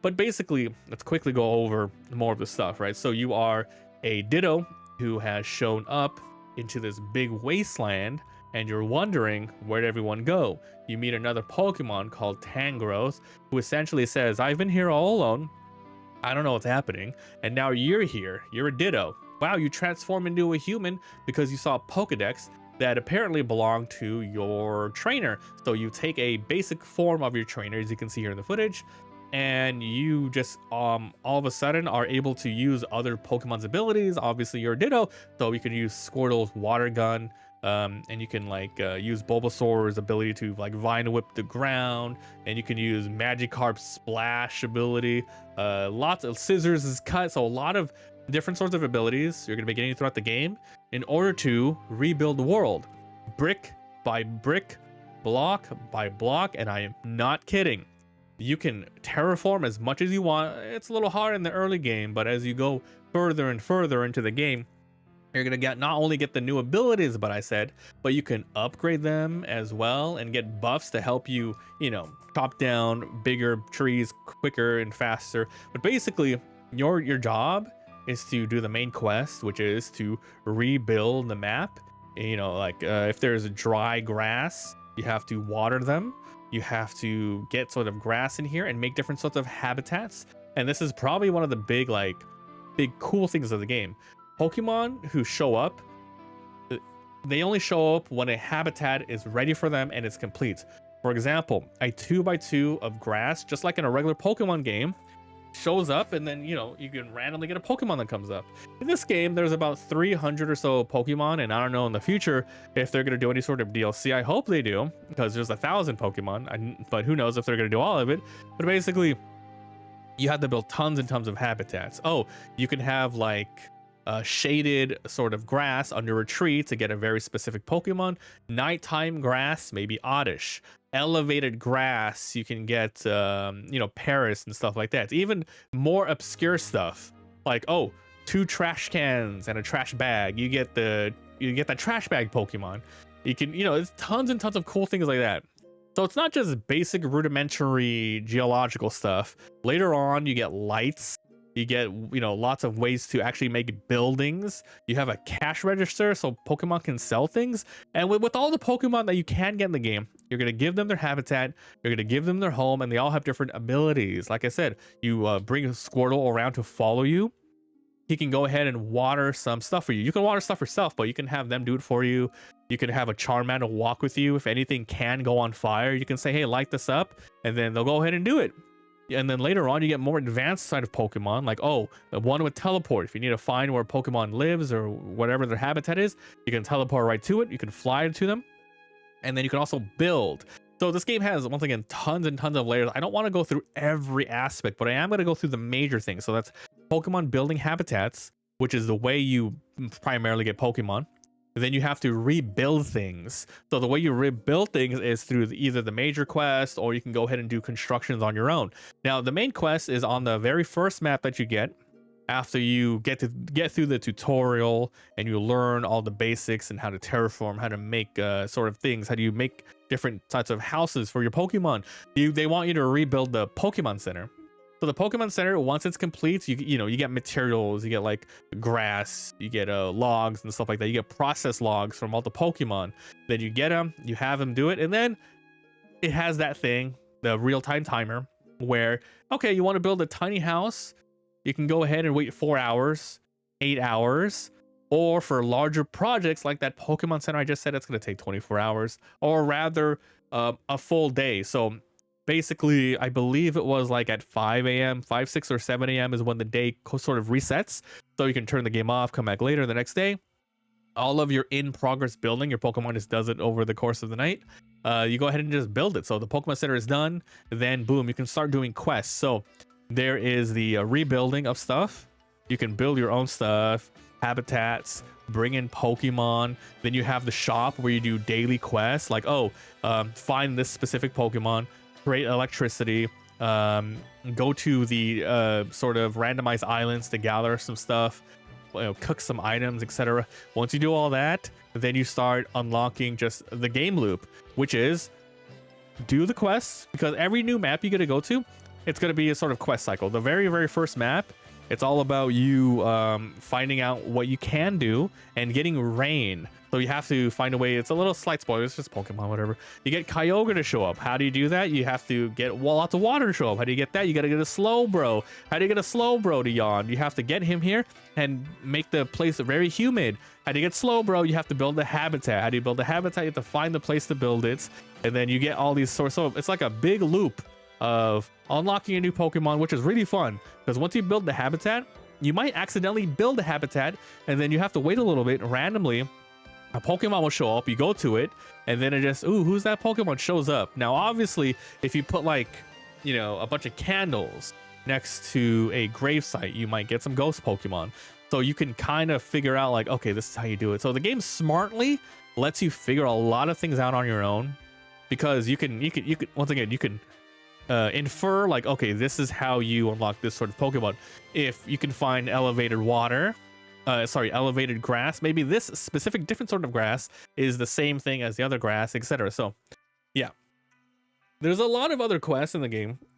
Like there's a Team Rocket sort of quest where you can go ahead and give them lots and lots of food and lots of different materials that they need in order for them to continue thriving on the island. But overall, the majority of your time is going to be spent building, having fun, chilling. And it does really matter the type of houses you build for your Pokemon, because they all have a preference. If you have like a fire Pokemon, they want it to be somewhat dry. Water Pokemon, wet. Maybe some like it dark, etc. And then you got other stuff too, like, oh, I want more toys in mine. I want things that are more relaxation. So you're going to be doing a lot of cool town building. You can have a town for yourself, and then you can have like up to like 4 to 5 Pokemon living in a specific space.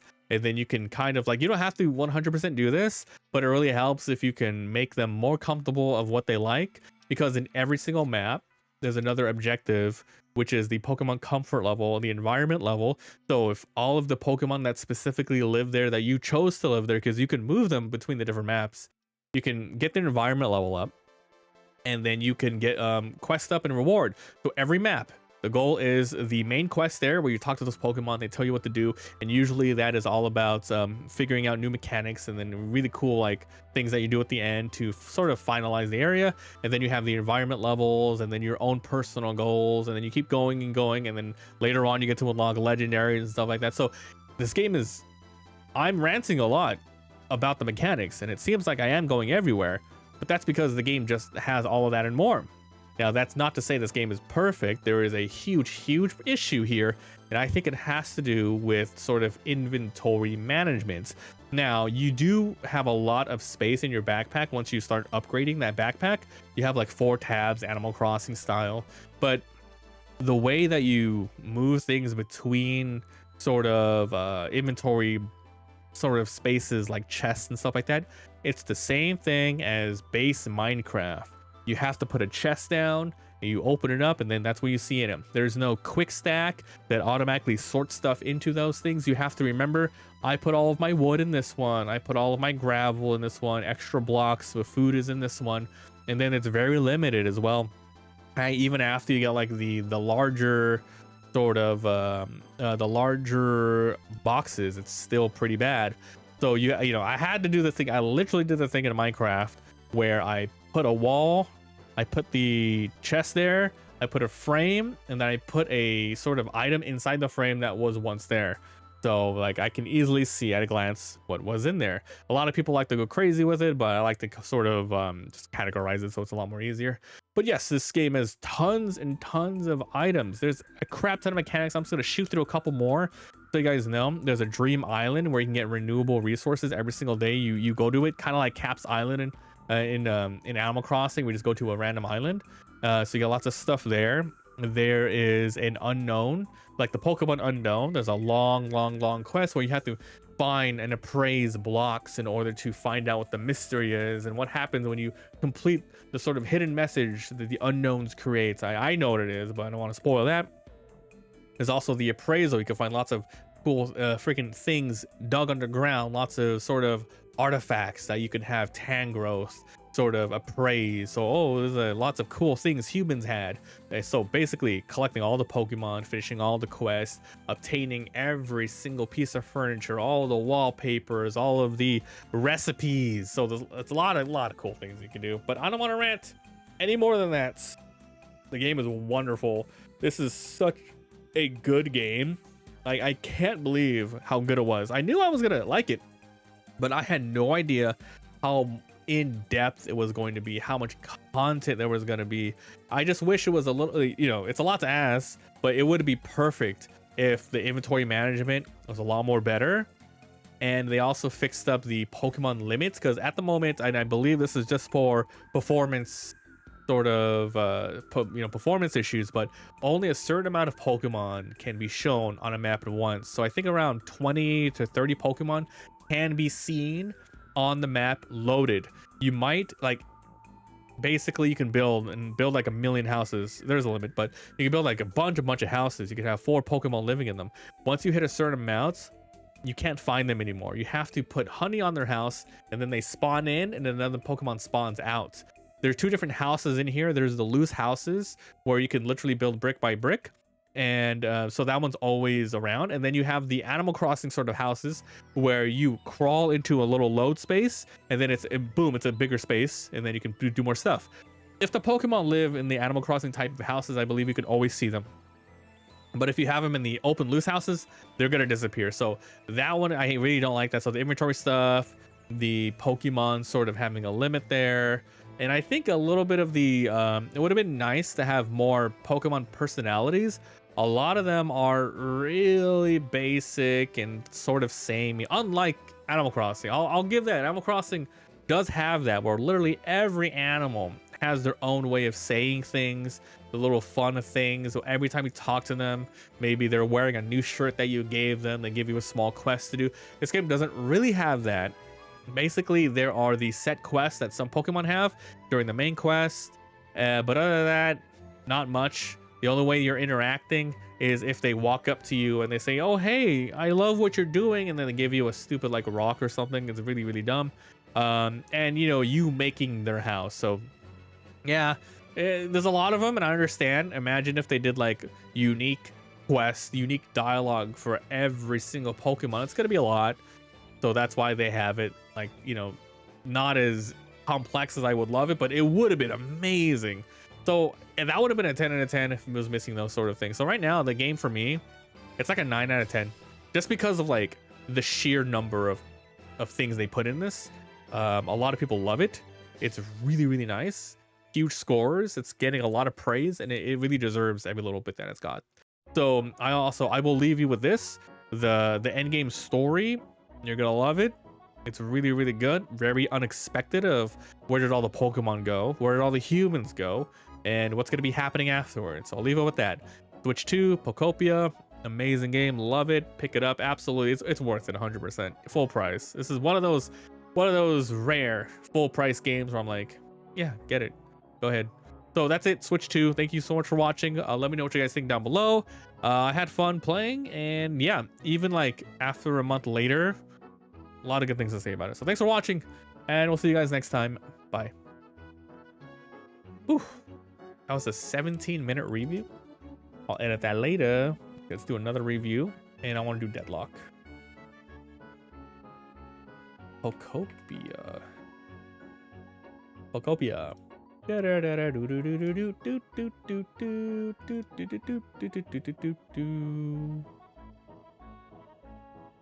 Okay, let's do Deadlock review.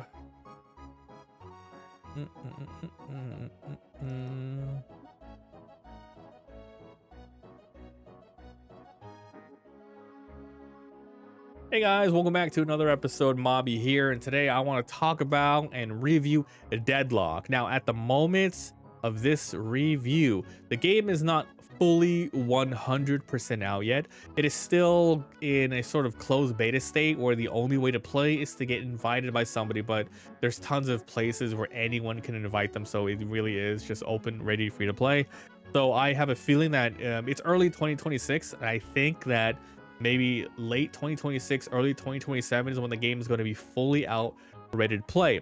But I think what I have to say today is going to be talking about the overall game loop, the core, is it a good MOBA, etc. So you can expect for me to just let me know, to let you know, what did I like, what do I dislike, why you should try this, why you should stay away, etc. So let's talk about this. So Deadlock, this is from the makers of pretty much just Valve, right? So Dota 1, Dota 2, Team Fortress. This is their new foray into the MOBA space.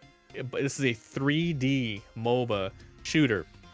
So think literally Smite, Dota, League of Legends, but sort of over the shoulder with different sorts of heroes. But the overall game loop is very, very, very similar and the same as MOBA games. You have different lanes, and you want to push them. There are creeps in the lane, and basically you want to take down towers, destroy the enemy while they respawn. As you destroy the enemy, destroy creeps, farm the map, lots of different boxes. You're going to be getting money in this game, which is souls. You're going to be buying items to increase your different stats. Active items, passive items, or reactive items. You know, you get stronger than the opponent. You take objectives on the map, such as the mid boss, and which gives you a regeneration buff. There's like a 5-minute sort of buffs on the field that you grab before the opponent to get timed buffs. You destroy their guardians, you destroy their walkers. Once you do that, you can unlock even more slots, so you can go ahead and buy more and more items. So you have lots of item slots, and the goal is to destroy the enemy's patron. So in this game, just like in Dota, there is the Radiant and there's the Dire. In this game, there is the Arch King and the Mother. I forgot the name of the full one, but the Hidden King and the Arch Mother, I believe it was. I could be wrong on that. Basically, yes, you start on one of those and then you go. The map is a sort of, I don't even know how to say this, but it's a very like sort of grim, gloom, fantasy sort of setting set in like New York-ish. And it's like tons of different types of characters in here. You have like humans, you have sort of demon-esque characters, you have animals, and they're all very anthropomorphic. They all got different lines to say, and the models are cool for the most part, still being worked on. But that is pretty much the overview of the game. Now, if we want to go into more details, the different sorts of farm you can do, like this is a hero shooter through and through. There's so many complex sort of things. But I have to say that I think this game is 40%. Like, if you want to get good at this game, it's 40% skill base, shooter wise, and 60% based MOBA slash macro. So if you go full macro, that will only take you so far because you actually need some skills in fighting.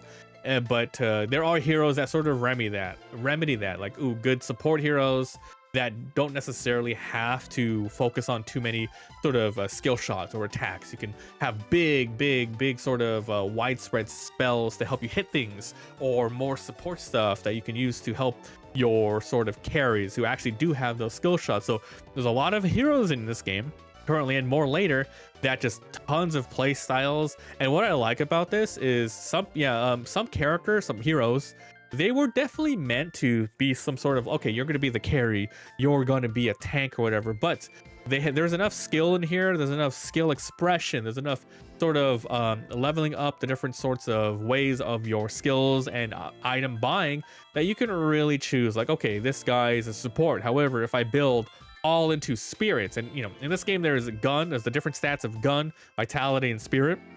I can go straight gun with this sort of support, and it might not be the best because that's not their innate sort of gameplay, but you can do it. You can do it somewhat. So tons and tons of mechanics in this game. Very, very good. It's very addicting for sure. And right now I only have around 320 hours, but I played but in Dota I have 3,400-ish hours, I want to say, on Dota. Let me double check that. So yeah, on Dota, yeah, 4,300 hours on Dota, and that's not including Dota 1 or even the Dota 2 before they even started keeping track of like your playtime. I played League of Legends, I have played Smite, I have played Pokemon Unite. I played tons and tons of different MOBAs. Deadlock, even though, yeah, it is basically at its core doing the same thing that you would do in those other ones, it's the whole overall package that makes this game fun to play, really addicting. Highly recommend it, and it's gonna be free to play, and I really can't wait till it full releases. I want to see what their sort of monetization model is going to be. I believe it's going to be just like what they did in Dota. It's going to be cosmetics. Now, in what sort of form? Full skins? I really hope that they don't do just full skins, but different parts. Like, I can buy a different sort of hat. I can get a different sort of weapon, model, and stuff like that. So, oh man. So, there are problems though, but with this game, but I'm pretty sure all that's going to be ironed out, hopefully, when the game releases. And one of the biggest things, besides balance, because that's really hard to do, things are changing all the time, especially when they add new heroes. People are finding way more ways to exploit and find more ways to, like, oh, this is overtuned, I'm gonna just spam this or whatever. It's the matchmaking issue. So right now, as I'm recording, I'm Archon 1, which is around the top, because there's like a crap ton of ranks, right? It's like above average, but there's still like another 30% of the highest to get to. After like a 10 win streak of different characters, especially the ones that I actually have weighted, I haven't not been moving up or down, which is really weird. So I'm an Archon 1 right now as of recording, hopefully higher if you watch this later. But basically, people are saying, and especially if you go to the Reddit, a lot of people are saying, or the different forums as well, matchmaking is quote unquote broken. There are so many sort of matches where it's just one-sided. But whenever you get a match that's so close, oh, that's so fun. Win or lose, as long as it's close, that's what makes it really fun. But it's a one-sided thing. People don't understand the fundamentals of the game. Some people get like, because when you first start the game, you can jump on and play with yourself or play with friends. You can go ahead and accidentally get calibrated into a sort of rank where honestly you're not supposed to be in, and because you're just not used to the map yet, you don't know all of these heroes, you don't know how to counter them, you don't know all the mechanics of the game, the timings of the boxes, of all of the all of the respawns, etc. There's just a lot of nuances that you're gonna need that just people don't have it until you have dozens and hundreds of hours of game. So it just, a lot of people are saying that just they keep getting matched up with people who literally don't know what's going on, and there is proof. Like some people are like they're showing people like talking like what's going on. You know, you're 0-14, 10 minutes in, what happened? Like, oh, this is my second time playing. I don't know why I'm in this rank, etc. So you can play by yourself, you can play with friends, but the matchmaking is all over the place, and that is the biggest freaking thing. And they're gonna fix that later, hopefully. So that is the main game. There is some side stuff that in the game currently has. So there's a new mode they add called Street Brawl. This is a really cool mode. I don't really play that, but basically it's a 4-on-4. It's usually 6-on-6 in the regular map. In the regular game, that takes around 30 to 50 minutes on average. But there's the Street Brawl, which basically it's a 4-on-4. It's a quick couple of rounds where you have to win 3 rounds by destroying the enemy sort of objective. So sorry, it's like only mid. If you guys played only mid in Dota, that game mode, OM, where basically everyone goes mid, and then you go ahead and just fight to the death, and then you go ahead and destroy the enemy walker. Once you destroy the guardian, you win sort of the first round, and then the next round starts and you have to defeat their walker. The next round starts to defeat their final walker, and that's pretty much it. It can go from like 1, 2, 3, like a bunch of rounds. But however, unlike the main game, the Street Brawl, really, really good for new players because it teaches you the basics of combat, how to fight, how to use your characters, how to counter different opponents. You don't have to worry about the economy in that one, because in the Street Brawl mode, you don't get currency. You just get a randomly generated assortment of items that you choose from. So you choose from 1 of 3 items, he re-rolls, you choose another one. And I think those items are basically ones that are kind of good for the character. So like, oh, a defensive item, I'll pick this up. You know, this sort of a cooldown item, I'll grab that as well. So you don't have to worry about what to buy. You just grab one of these and you go on. It does have some items that you just can't get in the main game, some legendary enhanced items, but that's supposed to be like a quick, fun thing where, you know, if you just don't want to play a long game, you want to get your friends into it, but you know, you want to play with your friends, but you want to get them into it, but you definitely don't want to get them into your regular game, because that's how you get, you know, you destroying the lane and then they feed their lane or whatever. You play Street Brawl, and then once you actually learn more, and this is one of those games where it's tough, really, really tough for new players to get into. Street Brawl helps, but like I said at the beginning of the video, you need 30% actual skill-based shooting, which is Street Brawl. That's all Street Brawl. Then the 70% macro, the timings, when to gank, when to go in, knowing how strong you are over the opponents, all of the mechanics in this game, like bullet resist, spirit resist, footstep noises, parrying, heavy punch, countering, unstoppable, reflection. I can go on and on. There's a million mechanics that they're not going to get during Street Brawl.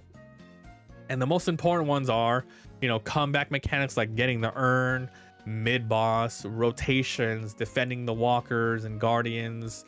It's all from playing the game, and you can go ahead and force it. You can go in this game without playing any MOBAs before and just get the basics from somebody to try to play.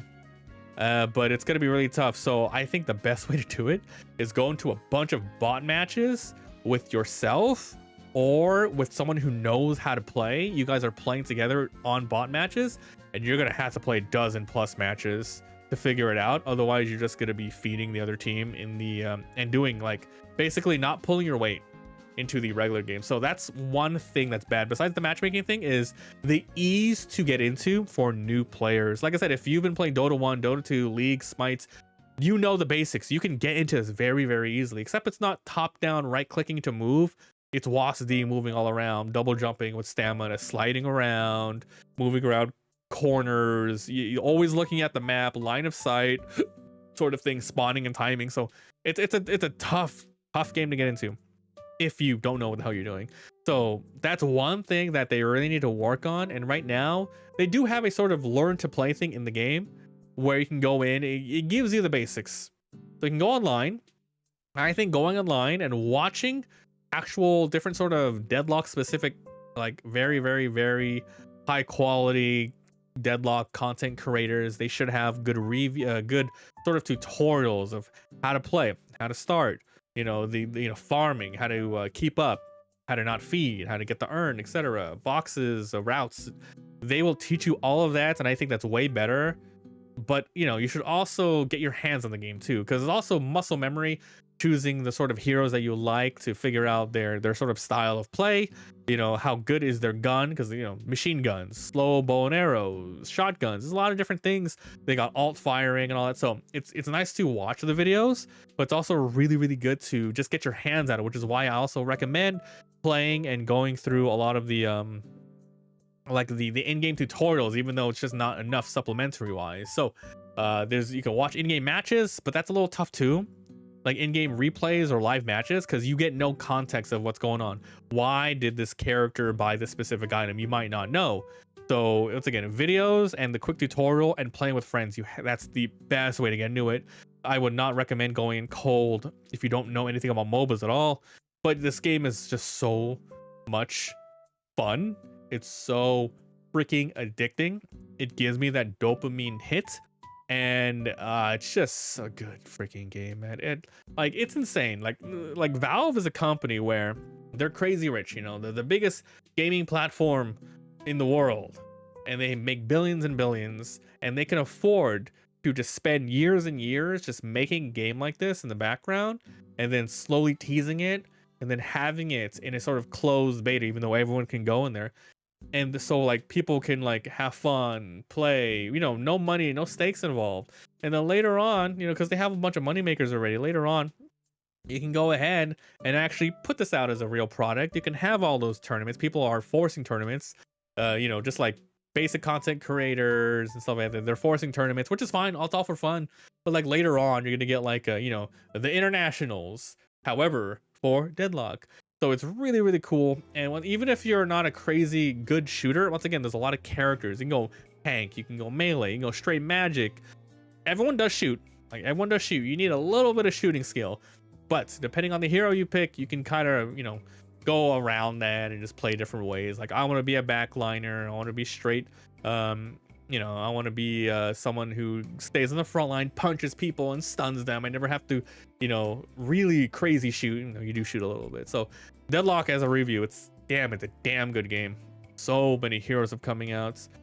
Just one thing, the couple of things, just for the new player experience, it's tough. The matchmaking, tough right now, very tough in terms of balancing it.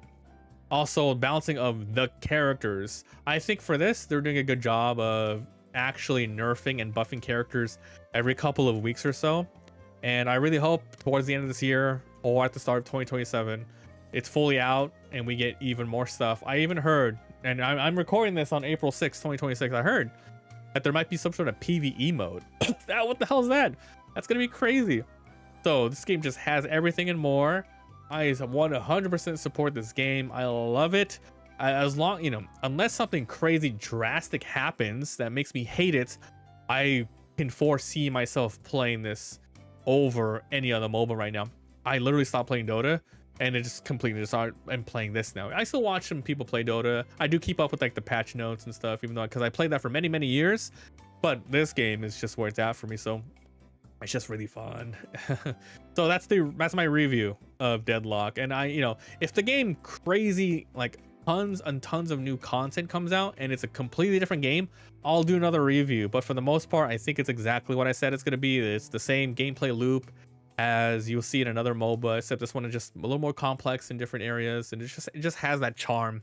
They did it. They really did it. So 100% play it. You got nothing to lose. It's free. A little bit of time. It's gonna be a little bit of your time, but it's all good. Just watch a lot of people play and then just try to get into it. So that's my Deadlock review. Thank you so much for watching, and we'll see you guys next time. Bye. Okay, that's the Deadlock review.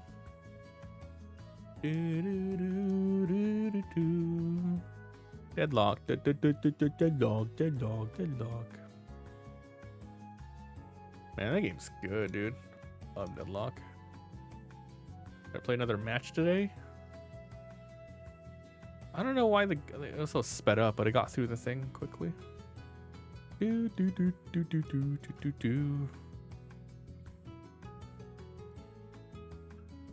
I guess I want to talk about the bazaar as well. Let's talk about the bazaar.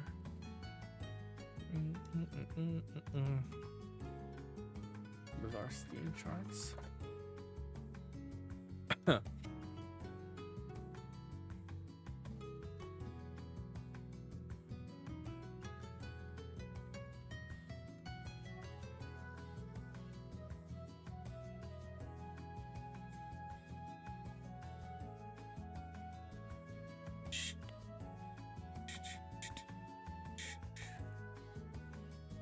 Testing 1, 2, 3.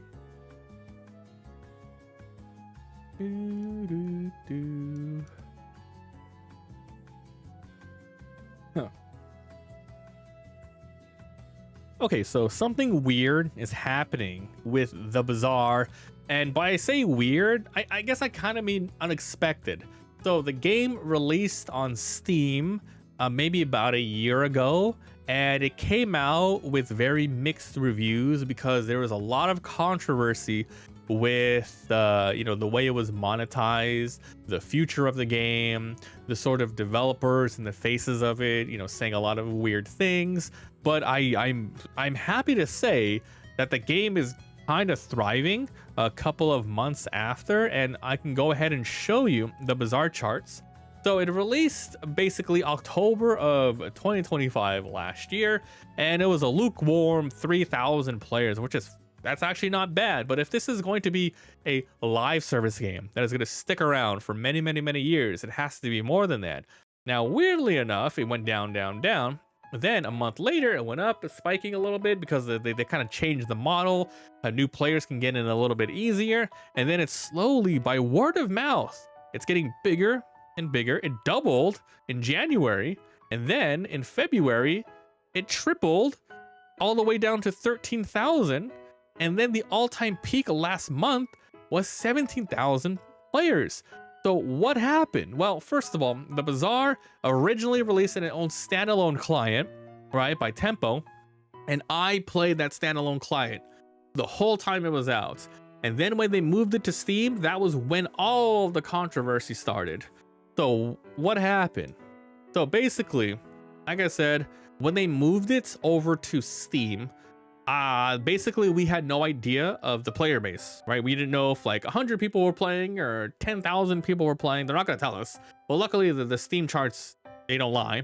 And I'm pretty sure a lot of people who are playing in the standalone Tempo client, I don't know, but I feel like at least 80% of them have moved over to Steam, just like me, because it just tracks stuff better, easier to get DLC, you keep your game in there, etc. So I moved over to Steam.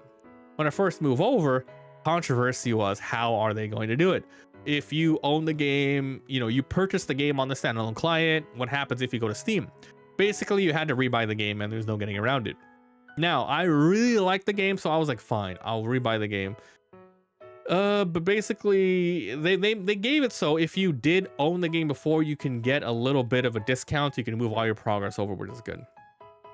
It did not help at all that there was a big community sort of uprising and fight going on when the game was getting sort of announced and released on Steam, because of the aforementioned how are they migrating it, but also the new sort of monetization, which was, hey, we're going to go into a battle pass now every single month. You're going to give us money.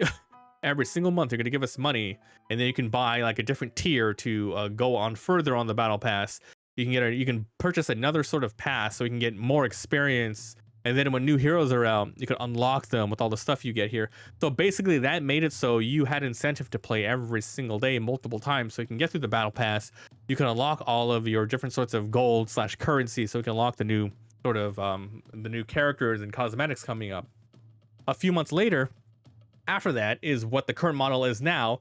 They removed the battle pass, they removed the extra experience buff that you would play every month, and instead every sort of card is free for everybody.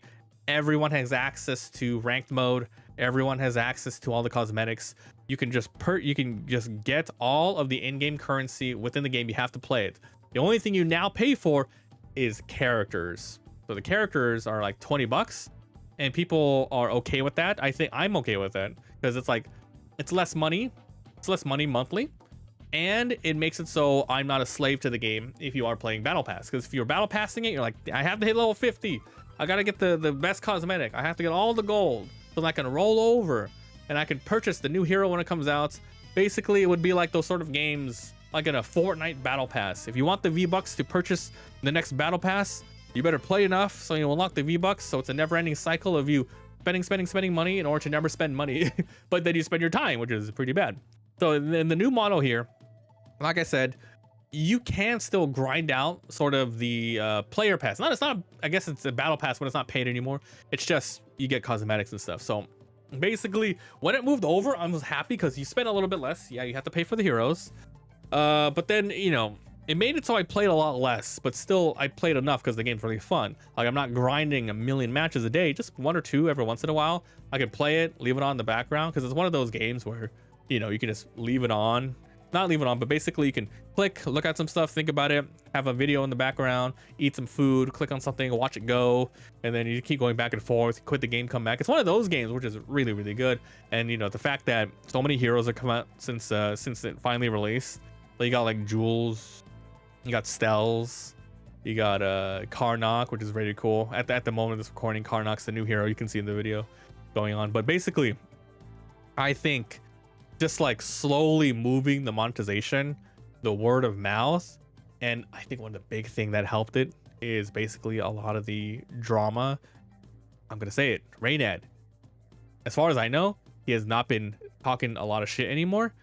He just shut up and let people enjoy the game as they should. It was a very, very big mistake from the beginning for him to literally one-to-one go on Discord, talk shit to people, complain, and he might have been in the right in a lot of those arguments, but that's just it. It just doesn't look good. You have to not really sort of goad the audience, goad your player base, and actually get some PR people or actually friends that say, hey, just take it back, you know? So there's a lot of cool monetization changes. I think it's a good thing that they moved on this path, and hopefully the game can sustain and new heroes are out. Very, like, you know, what would be a good sort of pacing here? 4 months a hero? That would be kind of nice. But yeah, I think word of mouth and slowly people are just getting back into it, because like Backpack Battles, very good game. They came out with a new hero. I'm gonna go play it. I haven't played it yet, but basically this game is good quality.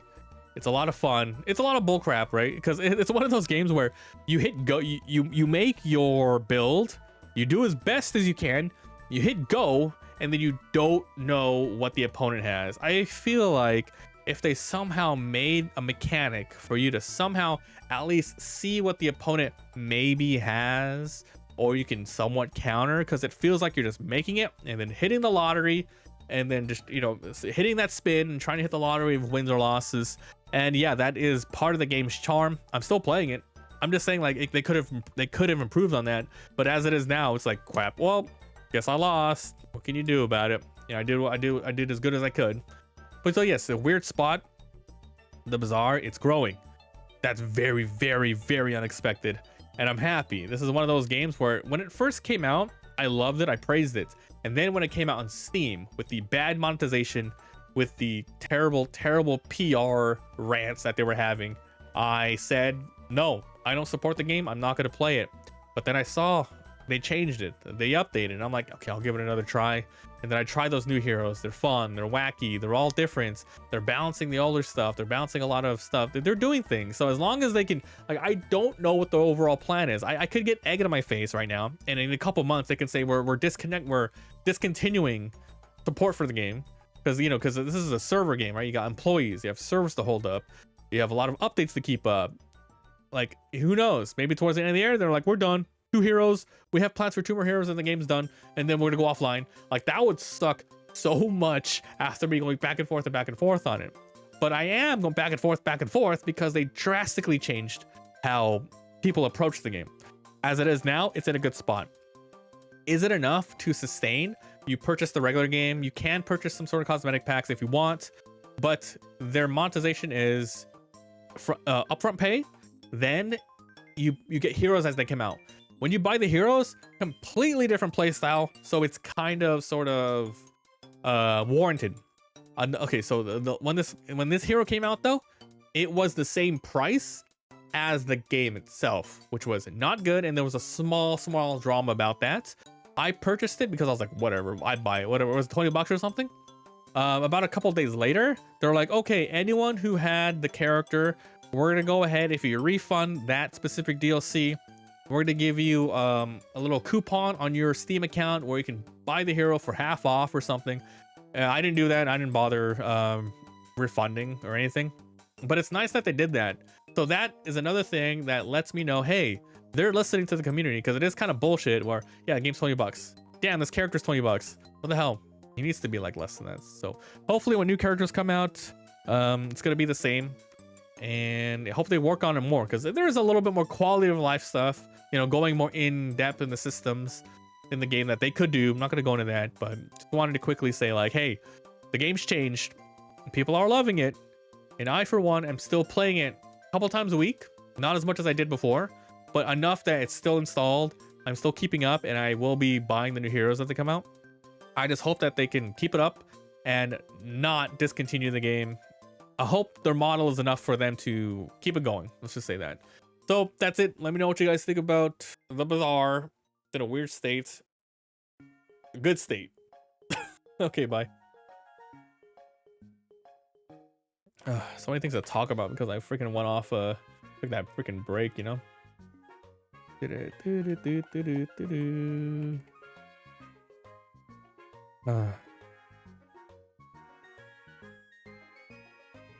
Alright, is there anything else I need to talk about?